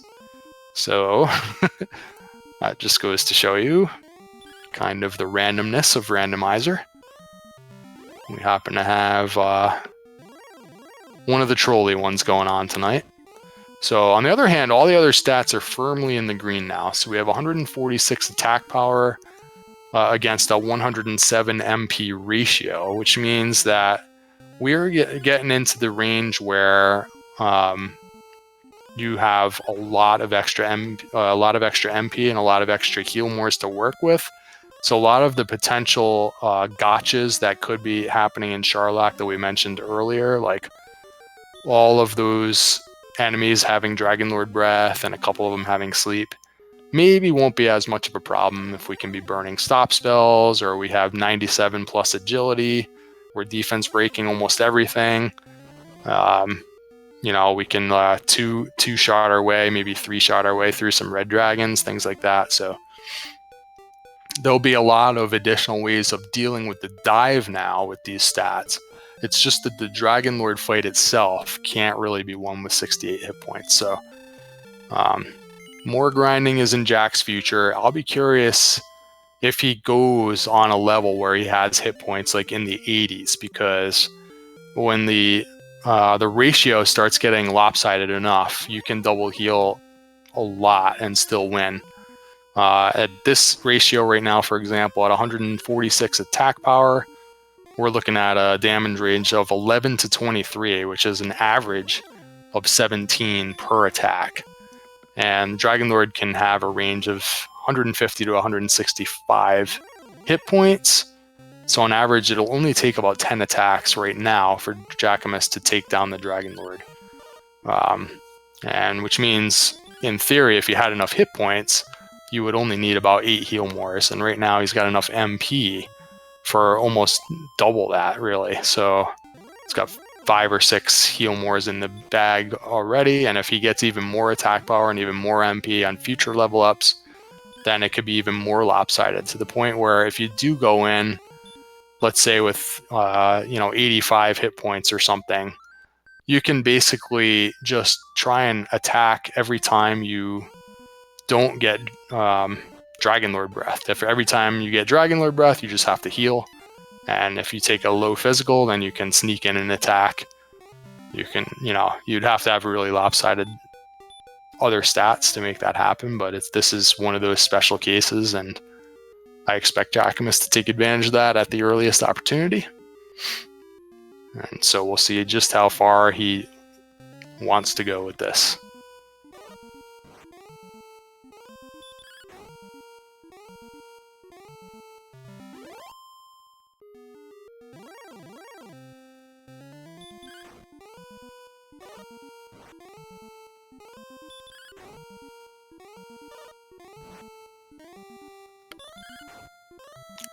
And while we're not talking about much else, I guess we could throw some links up or whatever for special thanks to our restreamer, Braxis Muse, for putting on the show tonight, and Zarnax42 for the tracking. So make sure you guys follow the crew here. And the Hangry Canuck with the co-commentary tonight was pretty fun and awesome.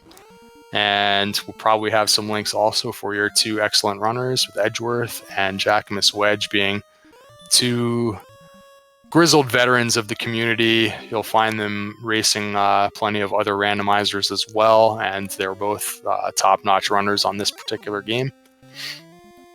So give them a follow. They put on a really good display today. This was a very tough seed. I think that less experienced runners would have taken even significantly longer than this.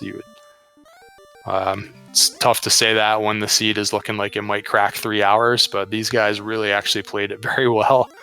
It's just really tough to deal with the super low HP combined with all the Charlock enemies on the overworld with the Dragon Lord Breath. So what are you going to do? Sometimes that happens, and Jackimus it's closing in on 19. This level's gone quite a bit faster than the previous levels. So he's starting to efficiently get through these blue dragons with being able to heal maybe after battle, in between battles, things of that nature, extending all the MP pool that he has, so he doesn't have to walk back to the inn quite so often. So he is 1 battle away now from level 19, and I'm going to be curious to see what he does when he gets these new stats here.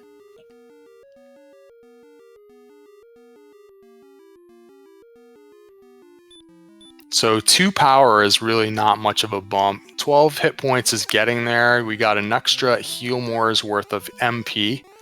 So 1 additional heal more. Only 2 attack power though, puts him up to 148. He instantly just continues grinding. No real thought of 80 even. If he was on a strength HP build, as you can compare there thanks to our tracker, let's see how the strength HP build compares. With 86 hit points, it actually might be getting close to where you might say, maybe I'll just give this a whirl here.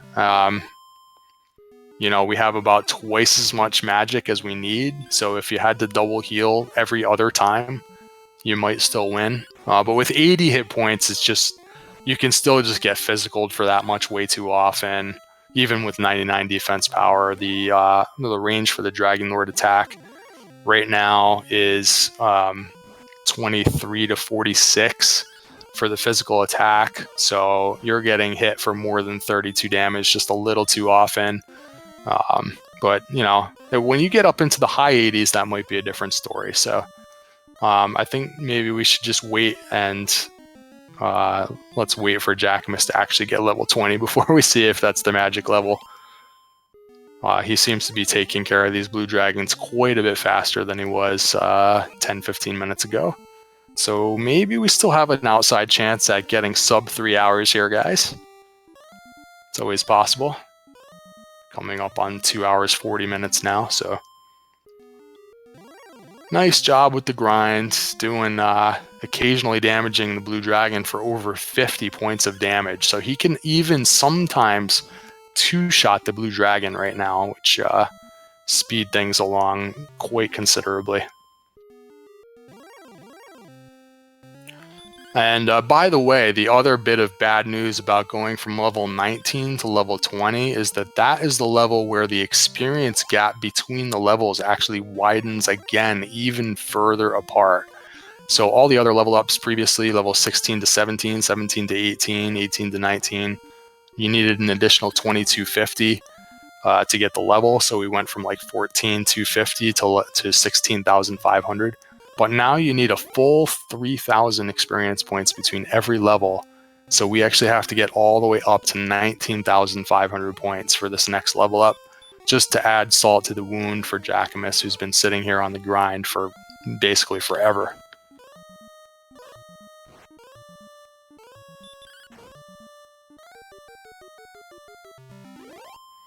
Oh, and thank you, Lorgon. I did not notice that. So this grind is going quite a bit better because he is now defense breaking the blue dragon, which occurs at 98 defense power. And this is this particular level. If they were going head to head, Edgeworth would not be defense breaking this blue dragon at this level, even if he had the silver shield, because of the difference in the strength agility build. So this exact scenario is one of the main advantages of the strength agility build, is when you can defense break, particularly a blue dragon grind specifically. So it actually happened in this seed. So if they were going head to head, he would save several minutes on this particular level of this grind, as opposed to his opponent Edgeworth, just because of the difference of the builds. And then if future levels have to be grinded, the lack of the silver shield for Edgeworth would extend that problem even further, because with the large shield, he's basically never going to defense break a blue dragon. So so that advantage would continue.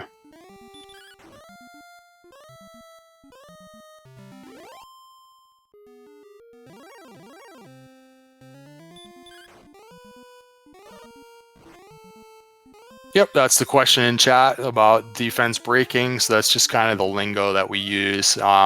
You'll see in some documentation about breakdowns of the code that there's literally actually two different formulas that occur with what the enemy can do to damage you.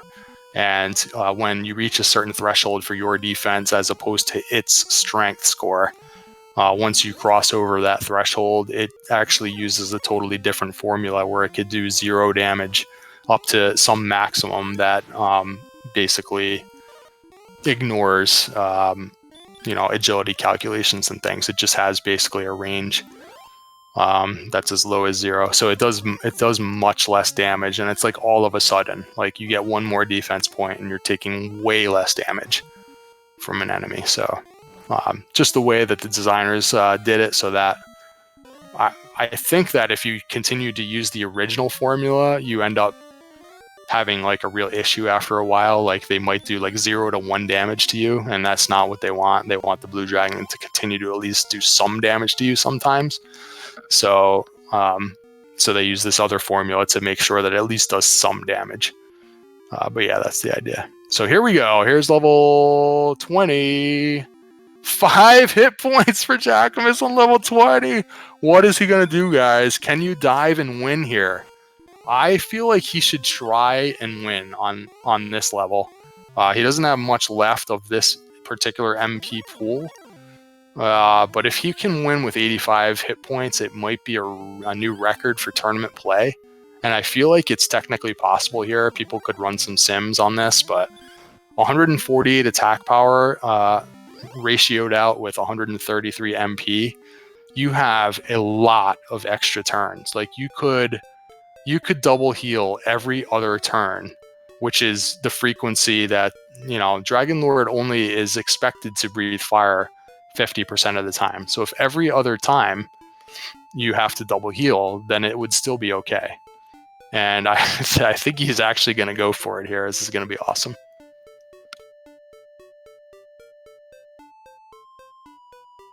So he has super high agility now to deal with all those nasty Charlock enemies with the Dragon Lord 2 breath.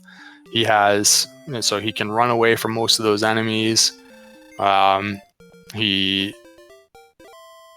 I don't know. This is an interesting spot. I think he's going to go for it. Healing up at the end. You got to make sure you have some herbs here. And let's go for it, guys. What's going to happen? This is exciting.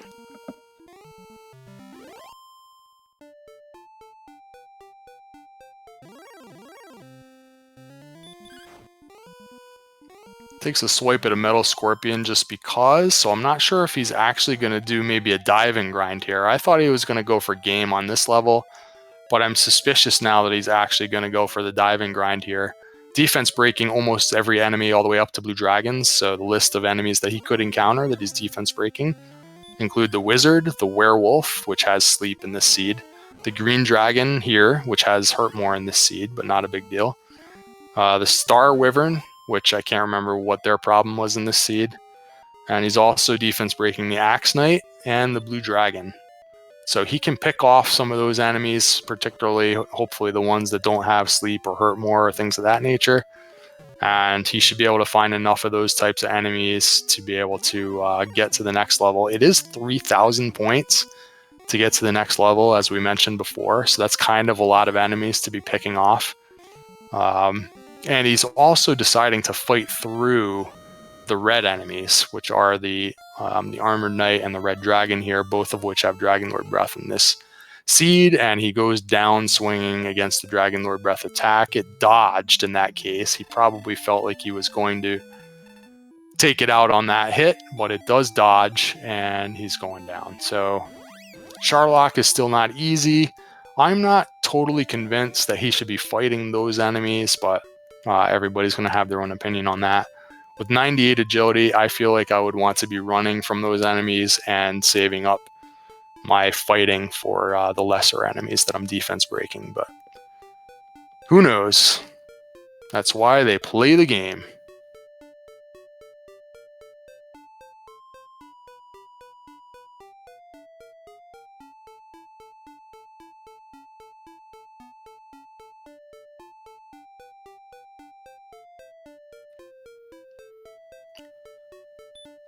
So, not sure if he's going to need to take an in at Cantlin for any reason here, or if he's going to just walk straight into Charlock. It's a little bit of a ways up to the north. You got to take the same trip around from the castle every time, going west and all the way back north past Rimmildar, and then east and north again, up past all these areas. And actually, some of this is you can get lost up here a little bit easily. A lot of different little lakes in between big land masses, so he has found the correct way now. Not going to bother with the inn, or at least not that inn. I guess that was a different town. I think he's used some MP though, hasn't he? I guess he doesn't really care because he just really doesn't need the MP, assuming he gets the HP on the level up. So I guess that's another way to look at this, is you could maybe hurt more of those armored knights on the way down, and just, don't care if you burn 30 or 40 MP on the way down, because you just don't need it, assuming you get like a 20 HP boost here. So lots of different ways you could tackle this problem, but I like that he's in here and not just continuing on the Blue Dragon grind anyways. I think this is a nice aggressive play by Jackimus here.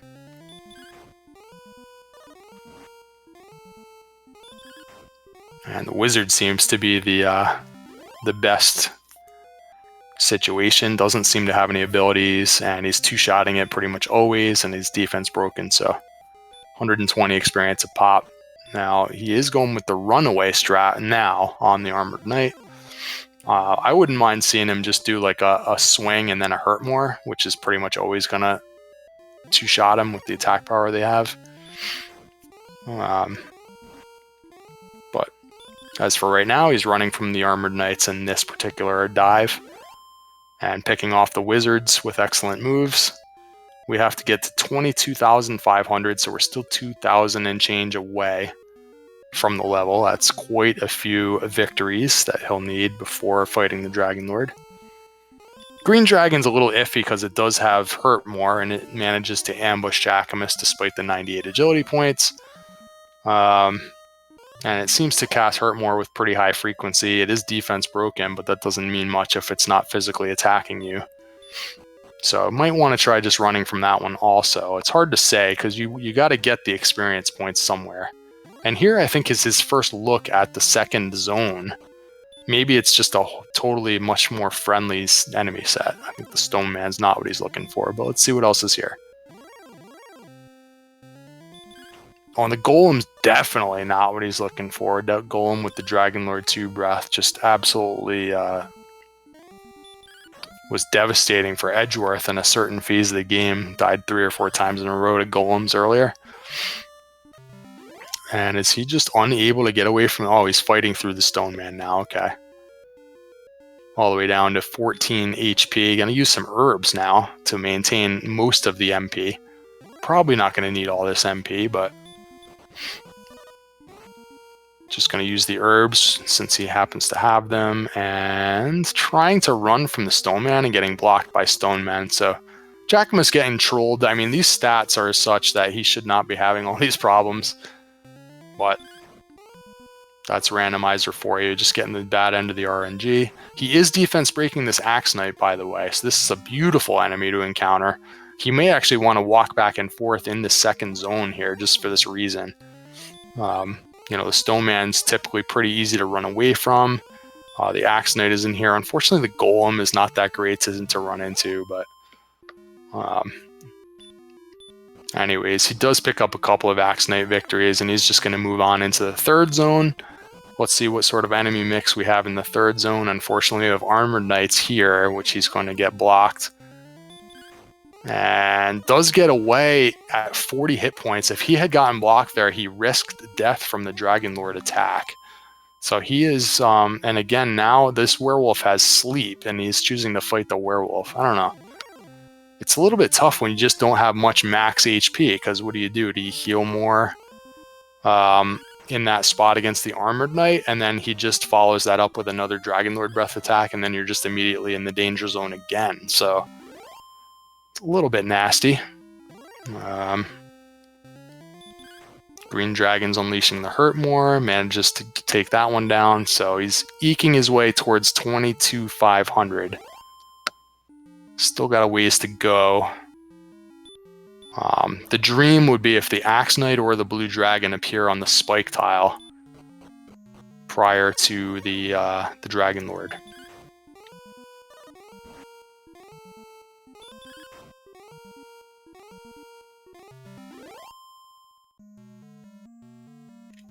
And the Wizard is a welcome sight on the bottom zone. So if he can pick off some Wizards down here, that will help him in this situation. Excellent move on the Green Dragon is probably the best way to defeat those. Nice one shot with 0 MP used. And Werewolves have the sleep spell, but hasn't been using it. And if they don't follow it up with anything, the sleep is not very dangerous anymore, since they are going to be doing single-digit attacks to you after you get put to sleep. So not too big of a deal, although the Green Dragon is taking chunks of damage out of Jackimus with these Hurt More spells, but making good progress. Still holding on to about 120 MP, which is enough to cast Heal More about 15 times, which is totally unnecessary, unless he ends up with a level up here, which only gives him, let's say, 3 or 4 hit points, where he's going to have a lot of double healing in his future with the Dragon Lord fight. So I guess that's why he's trying to preserve as much as possible. choosing not to hurt more of these armored knights, for example. But no, unable to run, and down he goes. So can't even get a glimpse at the spike tile enemy for Jackimus there. It's just so brutal when the armored knights have Dragon Lord Breath. You can't run away from them very easily, even with 98 agility. Just a little bit better than a coin flip to run away. He gets the wrong end of the luck and gets sent home about 8 or 9 minutes to get back to where he just was, probably. So tough that it's basically a pretty big time loss when that happens, but you did get some agility, some experience on the way. So he's got a lot less fights to get to 21 now. Certainly should be getting it on this cycle, I would think. Just pick off a handful of wizards on the top floor there and should be good to go.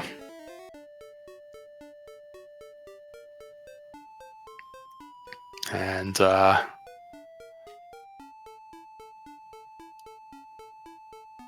the repel spell going on now.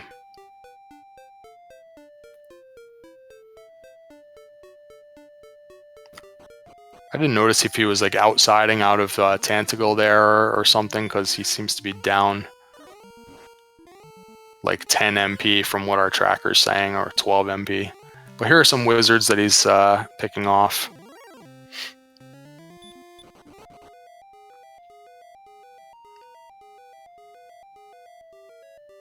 Runs from the Armored Knight first try.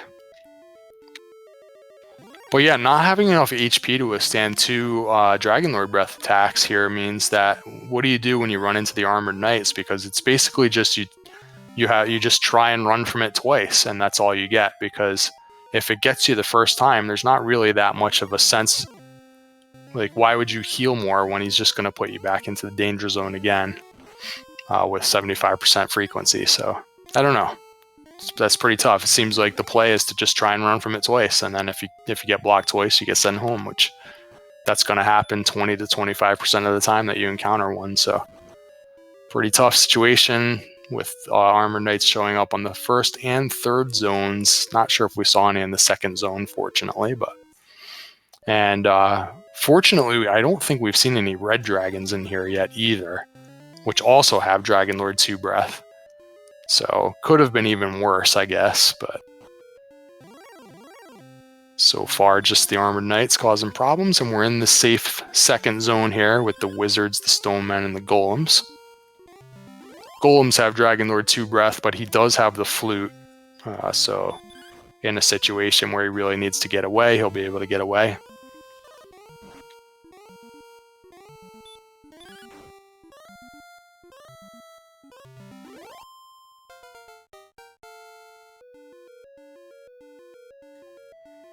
And is this the level? Here we go. What are we getting, Jackimus?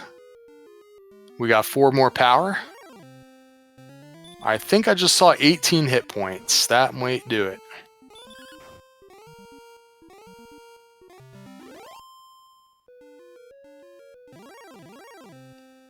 We found the green, guys. Straight greens on the tracker. Still doesn't mean that he's going to actually be able to get down there, but there's a way better chance when you can survive 2 Dragon Lord Breath attacks, because if you do get hit now for one by the Armored Knight, now you can heal more out of that, because you won't get hit immediately back into the danger zone. You can burn all these heal mores trying to get away from Armored Knights, and it's just no big deal. You only need probably 5 or 6 or 7 heal mores here. Probably about 7 heal mores to be safe. So all this extra MP can just be used casting heal more to get away from Armored Knights, and you should be home free.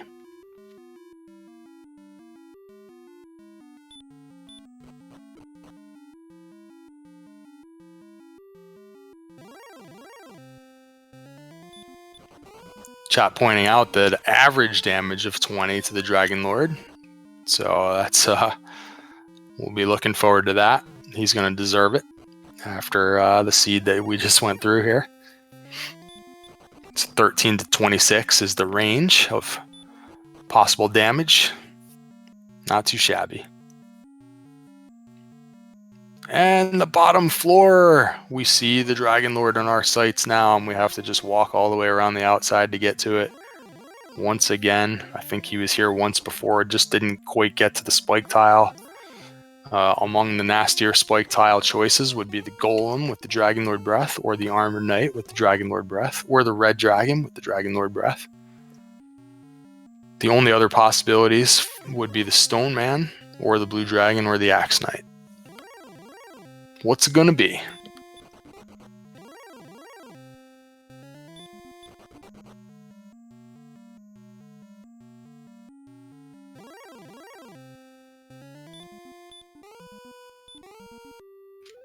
Alright, and it is the one that is flutable. It's the Golem, and he went through all that trouble to get that flute.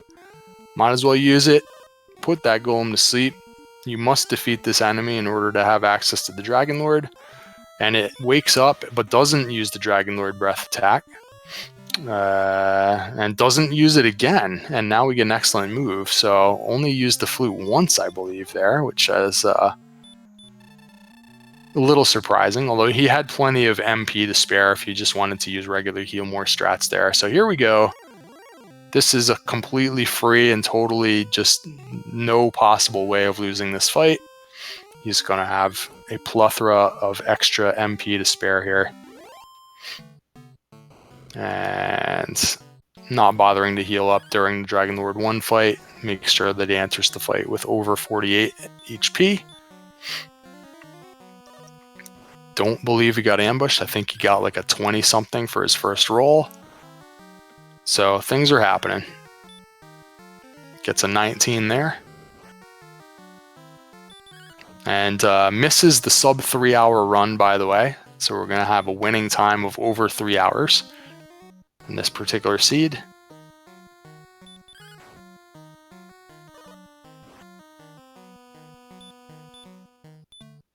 Swagmore time. We could get some Swagmore. We could probably cast Hurt More 3 or 4 times and still have enough MP.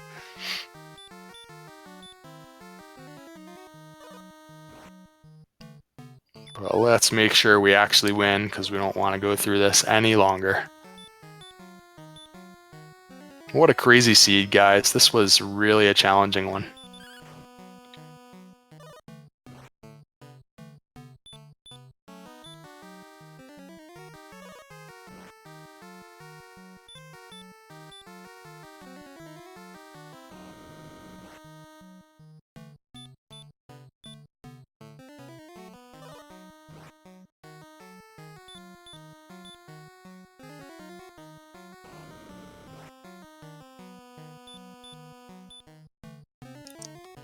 I feel like this Dragon Lord should be done by now.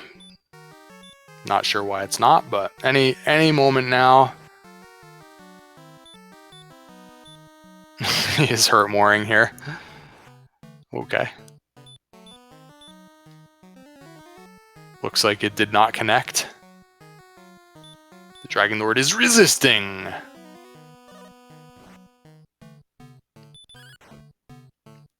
He is resisting some more. And we're going to get the finishing blow for 25 hit points of damage. Get your GGs out, everyone. JackimusWedge, your official winner of this race. Moving on to 4-0 in tournament play. Here we go. And what is the SRL saying about this finish? I don't think he has put it in yet. There we go. 3 hours, 3 minutes, and 27 seconds for your winner, JackimusWedge. GG.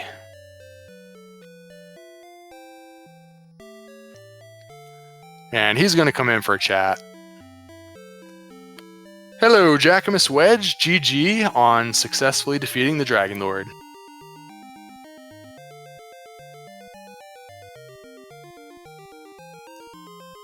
Do you have a mute button? How Hey, what's up, we Jack? doing, boys and girls? Oh, we're excited. We are excited. Oh yeah. How's that? Well, How was that? first and foremost, I just want to say everyone in commentary is a hero.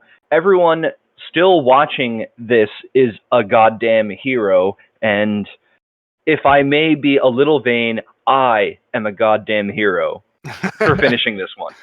You definitely are, sir. That was one that most people would have just thrown out the window by now. That was just so brutal. Wow. Yeah, I know it's disappointing. Well, to me, it's disappointing. My victory was, foregone like an hour and a half ago. But I don't blame Edgeworth at all. That was a really, really nasty seed. But Yeah. Do you think what? that it's the lack of HP when you get the very low HP for just the whole race that is the big challenge? It feels like that just causes so many overworld deaths when I mean combined in this case with all the monsters that had Dragon Lord breath and everything, but it's just Yeah, you just don't have yeah. enough hit points to really fight anything. Yeah, the three worst enemies all had Dragon Lord breath, which was an instant kill, even at like level 16 if you didn't have the armor. Yeah, exactly. Insanity. Yeah. I think It that was you spent a lot of time just trying to get to the other side of the map so that you could like go through the swamp cave and explore the second continent. It was like you just couldn't get over there because you were just getting one shot. It was like, oh my god, Yeah, one basically shot, one shot, one shot. anytime it was a red dragon or an AK, you were just dead. Just forget about it. You're dead. Golem shows up, you're dead if you fail to run away. Like just Yeah, Edgeworth got I think I ambushed by a golem like 3 times in a row. Like he was like in the same part of the map. He had to, you had to walk through certain sections every time you had to get anywhere, So it's like, I think that first area near the castle, you had a little place where you had to walk through. The AK was there, and then near like Rimmildar, you had to walk past there, and I think the golem was there. So like, there was no way around it. You had to go that way. Yeah, it was straight up a bottleneck seed. I find bottleneck seeds interesting because, it ultimately comes down to, do you grind for levels so that you have better chance to get somewhere, or do you just, bang your head against a wall until you get somewhere? And well, tonight I clearly opted for the latter because and then once you get over there, you want to stay there, right? You don't want to have to like go there again. No, absolutely not. Something that I find very amusing in hindsight is that I got to Rimmildar very early in this race. Like maybe 10 minutes in, I got to Rimmildar for the first time. And so I had keys. Not that they were, super outstanding or anything, but after that first time I got to Rimmildar, then, I'm just going to that desert north of the castle that you have to walk, the whole S pattern to actually get out of the bottleneck. And it's like, oh, there were strawberry wyverns here. There were AK-47s here. I lucked out by not seeing these so early, Right. Yeah, exactly. Yeah. Yeah, you did a couple of early exploration runs that you got pretty far out there, and one of the things that ended up coming back was like you got like 2 steps away, I think, from Tablet Cave one time, got sniped by a green dragon, and then that was the very last chest you opened, and it had the quest item. But yeah, a few things kind of went like that for you. It seemed like just the routing. Yeah, also the first time I saw Garenham on the world map, I got sniped 2 or 3 steps away by a werewolf, I believe it was. Oh, yeah. And the mountain cave was near there, right? And that had the sword. There was just like all that stuff was there. And yeah, you did get keys first, of course. And then you did get, even with all that, you did get the sword first, but it was only by maybe 5 to 10 minutes. Yeah, I spent a lot of time reloading around the 1 hour mark after I had gotten myself silver shield money, just trying to get back to Garenham to buy said silver shield. Like that was just like I gained the same, I think it was 9 to 10, 5 or 6 times from resetting there, and that's time lost. There was probably, over 1,000 experience that I forfeited from 5 different attempts to get there, but Right. You know, with the HP so terrible, the overworld so, you know, long before you can actually get to anything, and how nasty the enemies were, there was just no way around it. The Silver Shield was like 100% absolutely a necessity. Yeah, So, I think it was in this seed. It was a really good thing to have, definitely. And I think it wasn't until level 16, I want to say, that you finally got some agility. So that like makes it even more that you need the Silver Shield, because you don't. The agility leads to defense power. There was a bump that you finally got into the 80s, but you were like in the 50s, 40s, and 50s for agility for like a long time, actually. Once you started gaining levels around 12 or so, I think it was, you started getting a bunch of double-digit agility gains. Like, I mean, obviously by the end of it, like 16 or so onwards, I was defense breaking the blue dragon that I was grinding. Yeah, that's when it started really getting there. Yep. Yeah. But at the time when you grinded for the Silver Shield, that was only like level 9, I think, or 10, right? So at that time, the agility was really low. Know that I was level 9 because I gained level 10 6 separate times. Our poor tracker had to keep like going back and forth, like that's hilarious. Yeah, so that was it was unfortunate you couldn't just like make the hero walk to Garenham on the first try. And what was the thought behind not bothering to grind for Flame Sword money at that same time? Oh, the strength is outrageous on this seed. You didn't need the flame sword. Strength was not the problem ever. Oh, okay, even at level 9, it was good. Okay.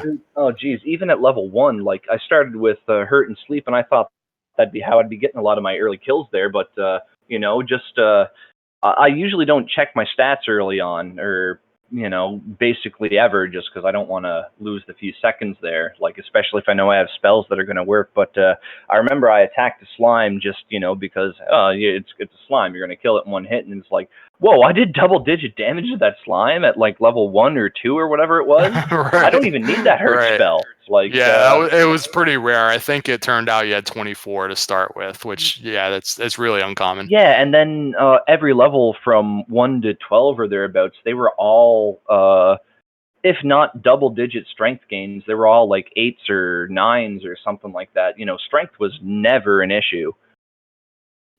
Never.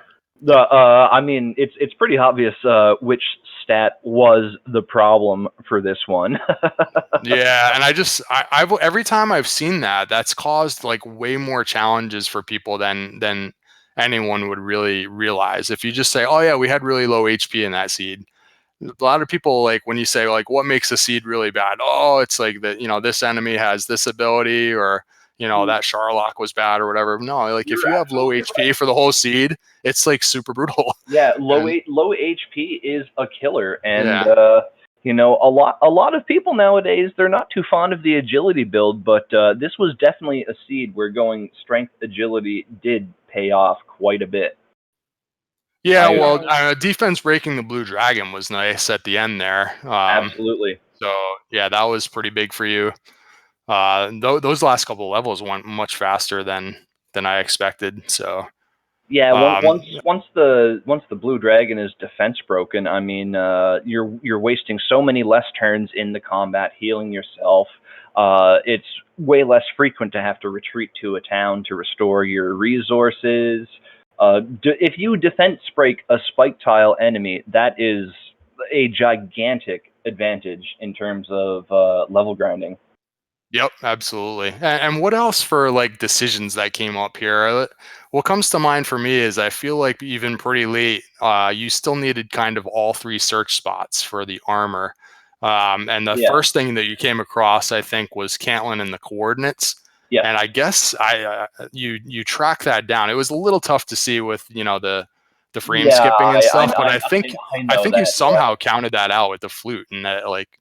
Well, the thing is, I counted it out and didn't, you know, have bad enemies the first time, and my count was right, but my mental coordinates were wrong. Like, I remember just getting to the spot and searching it, and it wasn't there, and I was like, what's going on here? I got killed, then I looked at my note that I made, and it's like, oh my lord, I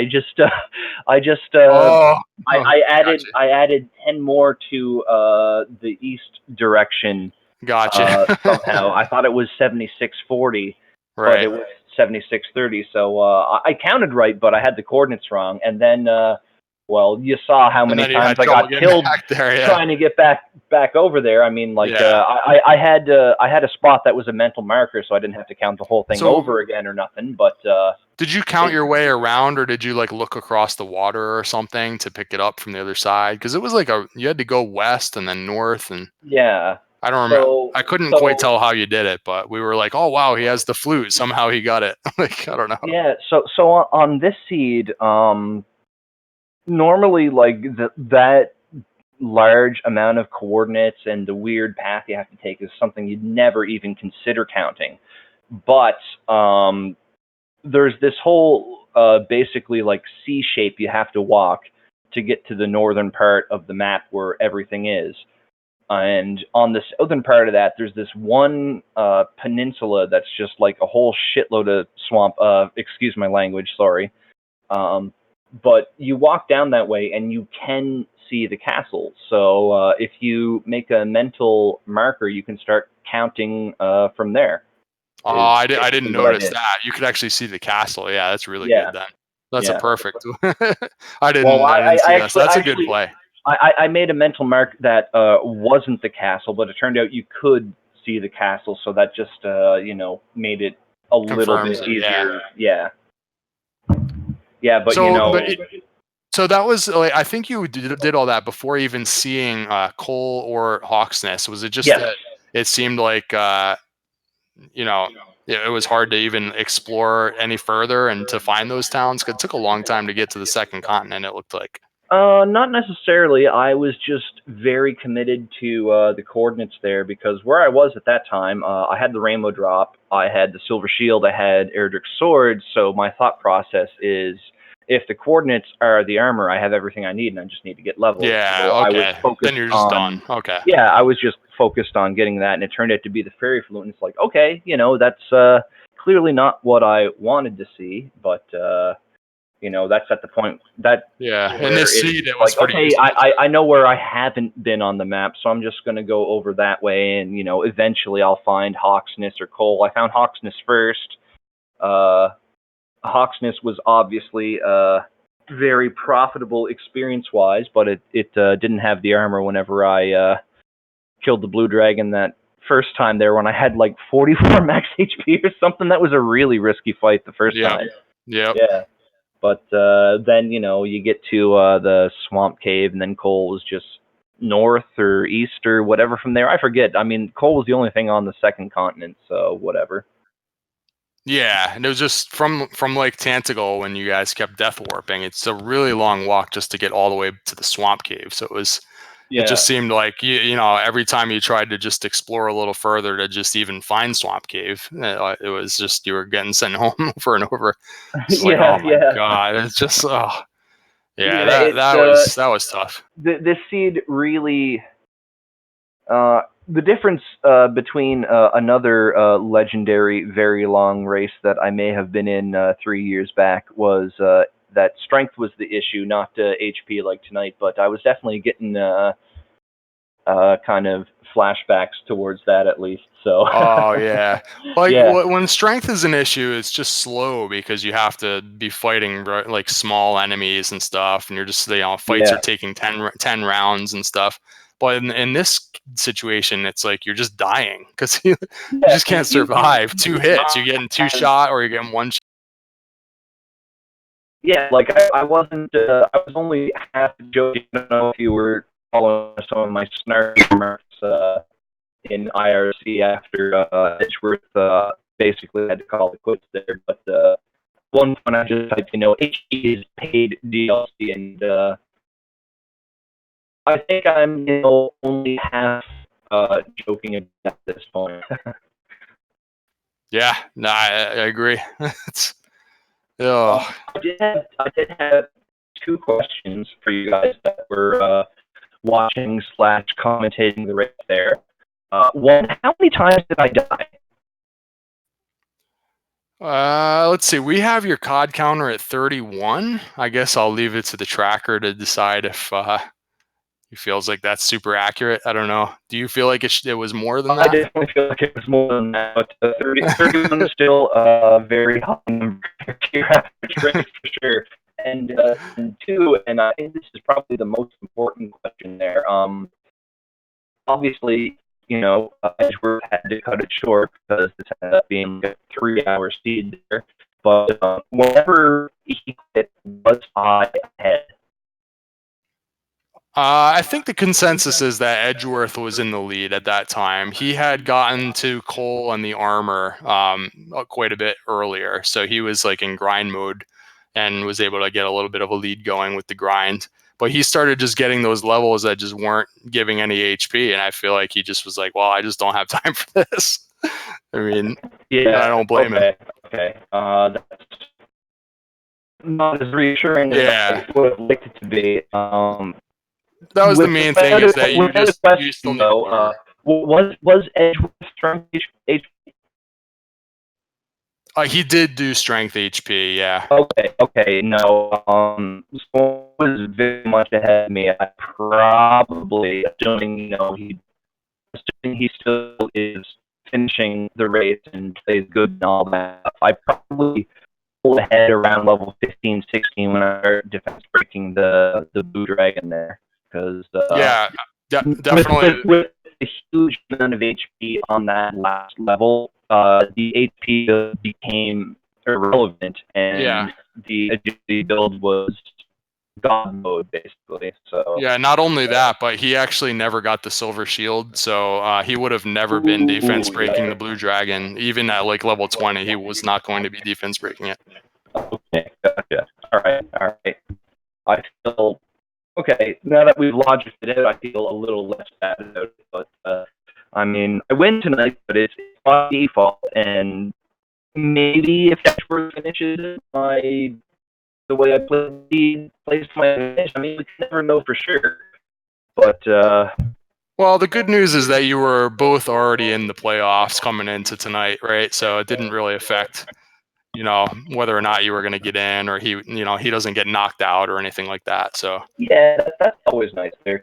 I think that makes it a little easier to walk away from a race when you know that it's going to take a little bit longer and get other ideas there. I mean, I think it's to be expected that it's 2 hours of time for one of these, just in case. It's rare that they go quite as long as tonight did. I was supposed to commentate in the Punch tournament tonight, but they went way longer than expected. So obviously, they got someone to fill in with me there. There's a couple of times I'm sure where I was playing a little slow. It could actually see my frame, but just kind of texting on my phone a couple of people. So guys, this is taking forever. You find someone to commentate the race because I ain't gonna be there. yeah. Yep. Exactly. Yeah. It's really rare though. I don't know how you can even plan on something like this happening in this game, but yeah, you it really happens. can't. The possibility is always there. So whenever like I said, you basically agree that it's on 2 hours of your time. Starts to approach or past the 3-hour mark is very, very unusual, but it's not unheard of. And I think the biggest thing about this randomizer these days for me is just don't get too emotionally attached to anything there. Just play the game, have fun with it. If you die, you're gonna die a lot. Like a lot, especially on a seed like this one, right? So just laugh it off a little bit there. So that's yeah. I know I didn't have my microphone on there. There were definitely a few that all I did was just laugh, because that's all you can do whenever it's like I had to. You step on a tile and you're basically dead. The enemy back attacks you. Dragon Lord Breath for 6 some damage. Yeah, you didn't have more than 60 hit points until level 16 or 17 or something like that. So just laugh it off, have fun with it, right? Yep, I agree, and it's like you said, it's supposed to be all about having fun, anyways. So absolutely, that's definitely the way to approach it. Yeah, exactly. So, I mean, it's obviously very cool that I'm 4-0 right now, but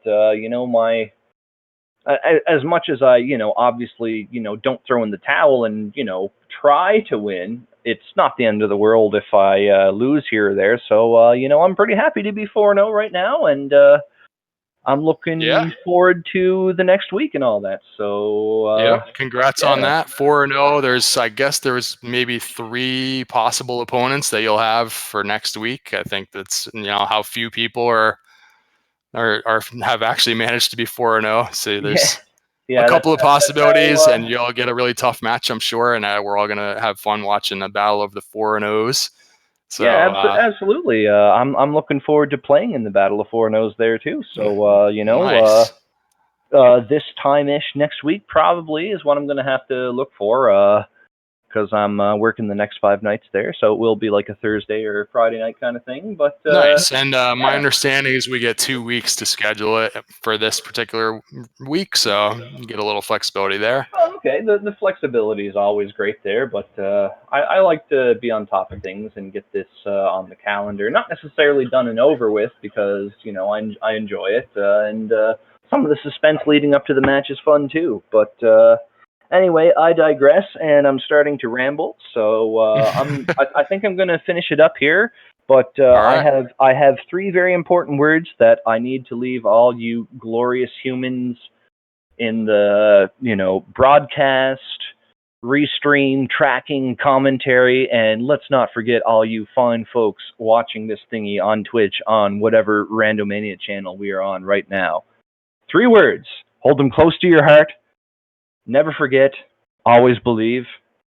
Let's go, Bruins! All right. Thanks to JackimusWedge for chatting with us after the epic finish to that race. He's moving on to 4-0. Edgeworth drops to 3-1 officially, and we have 1 more week remaining in Swiss. Both of those runners will be moving on after that to the bracket stages. We'll have some more Dragon Warrior Randomizer tomorrow, guys. Looks like we have 3 of them on the schedule already, 2 of which are early in the day. I believe I'm looking at about noon Eastern time between Podriak and Melee Wizard, and 2 p.m. Eastern between Much Paranoia and Van Ivan. And after that, in evening hours around 8 p.m. Eastern, looks like we have Varielis and Ursine de Jour in a short Charlock race on the schedule for tomorrow. And there's a whole bunch of races scheduled for Sunday. So plenty more going on to wrap up week 4. And huge thanks to Braxis Muse for this super long restream tonight, and for Zarnax42 for hanging out in the tracking booth here. And so that's going to do it. Hope everybody enjoyed. And so have a good rest of your night, everybody. See you next time.